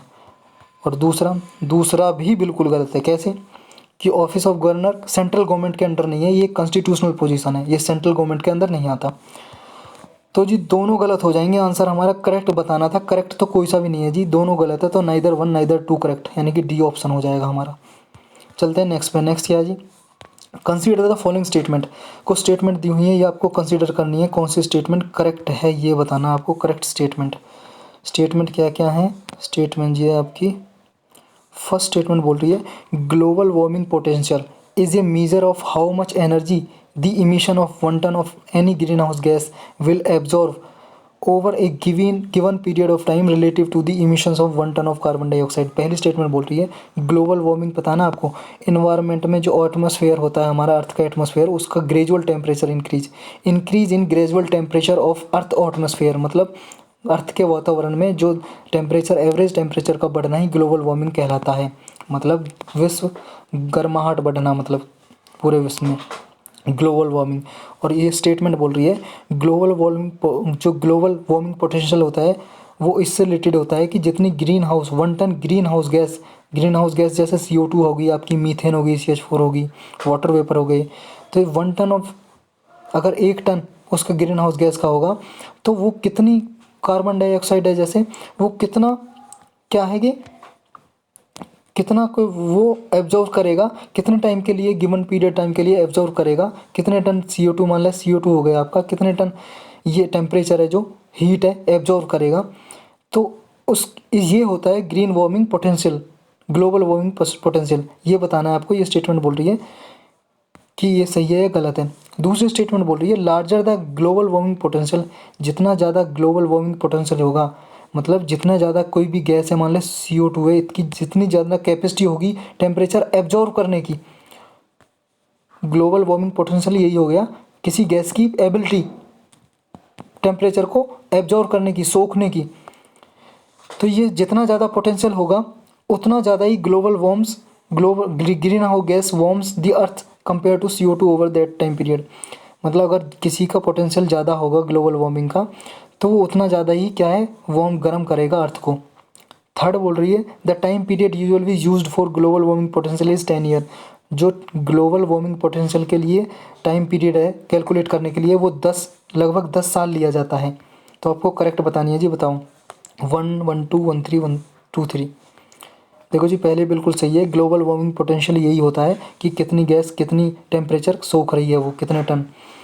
दूसरा, ये जितना ज़्यादा ग्लोबल वार्मिंग पोटेंशियल होता है उतना ज़्यादा ही गर्म करता है अर्थ के एटमॉस्फेयर को, दूसरा भी सही है। लेकिन तीसरा गलत है, लगभग इसके लिए टाइम पीरियड 100 ईयर लिया जाता है लगभग, तो इसमें 10 दिया तो ये गलत हो जाएगा।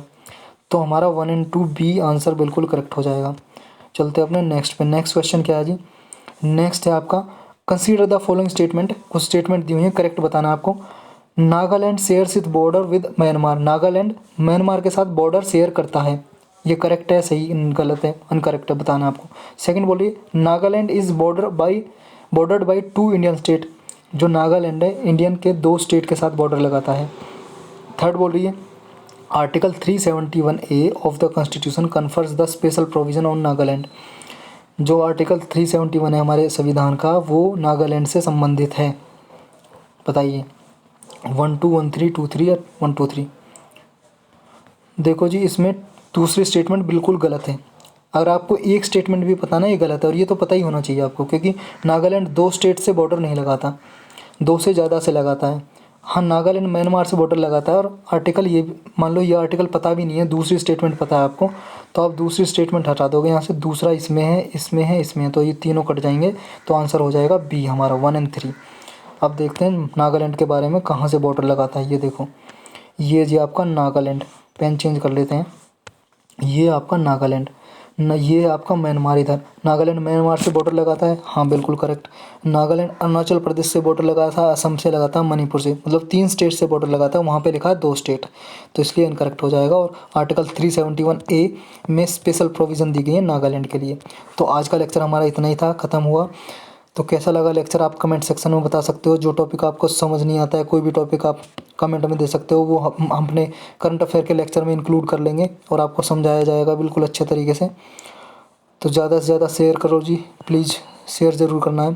थैंक्स फॉर वॉचिंग, कल मिलते हैं जी। और हाँ एक चीज़ और, कल नहीं मिलते हैं, कल है जी संडे। अब संडे को ना, हर संडे को छुट्टी रहा करेगी, हॉलीडे रहा करेगा, एक दिन छुट्टी क्या करेंगे, क्योंकि संडे को वैसे भी न्यूज़ बहुत कम होती हैं जी। तो हम संडे की न्यूज़ जो भी हैं, और कोई न्यूज़ बच जाती है वो मंडे को इंक्लूड क्या करेंगे, मंडे को लेक्चर लगेगा। लेकिन संडे को क्या है, कुछ और लेक्चर वगैरह, पॉलिटी वगैरह या इन्वायरमेंट के कुछ इंपॉर्टेंट टॉपिक है जो पूछते हैं किसी एग्ज़ाम में, वो आया करेंगे, आपके लेक्चर लॉन्च हुआ करेंगे। तो थैंक्स फॉर वॉचिंग,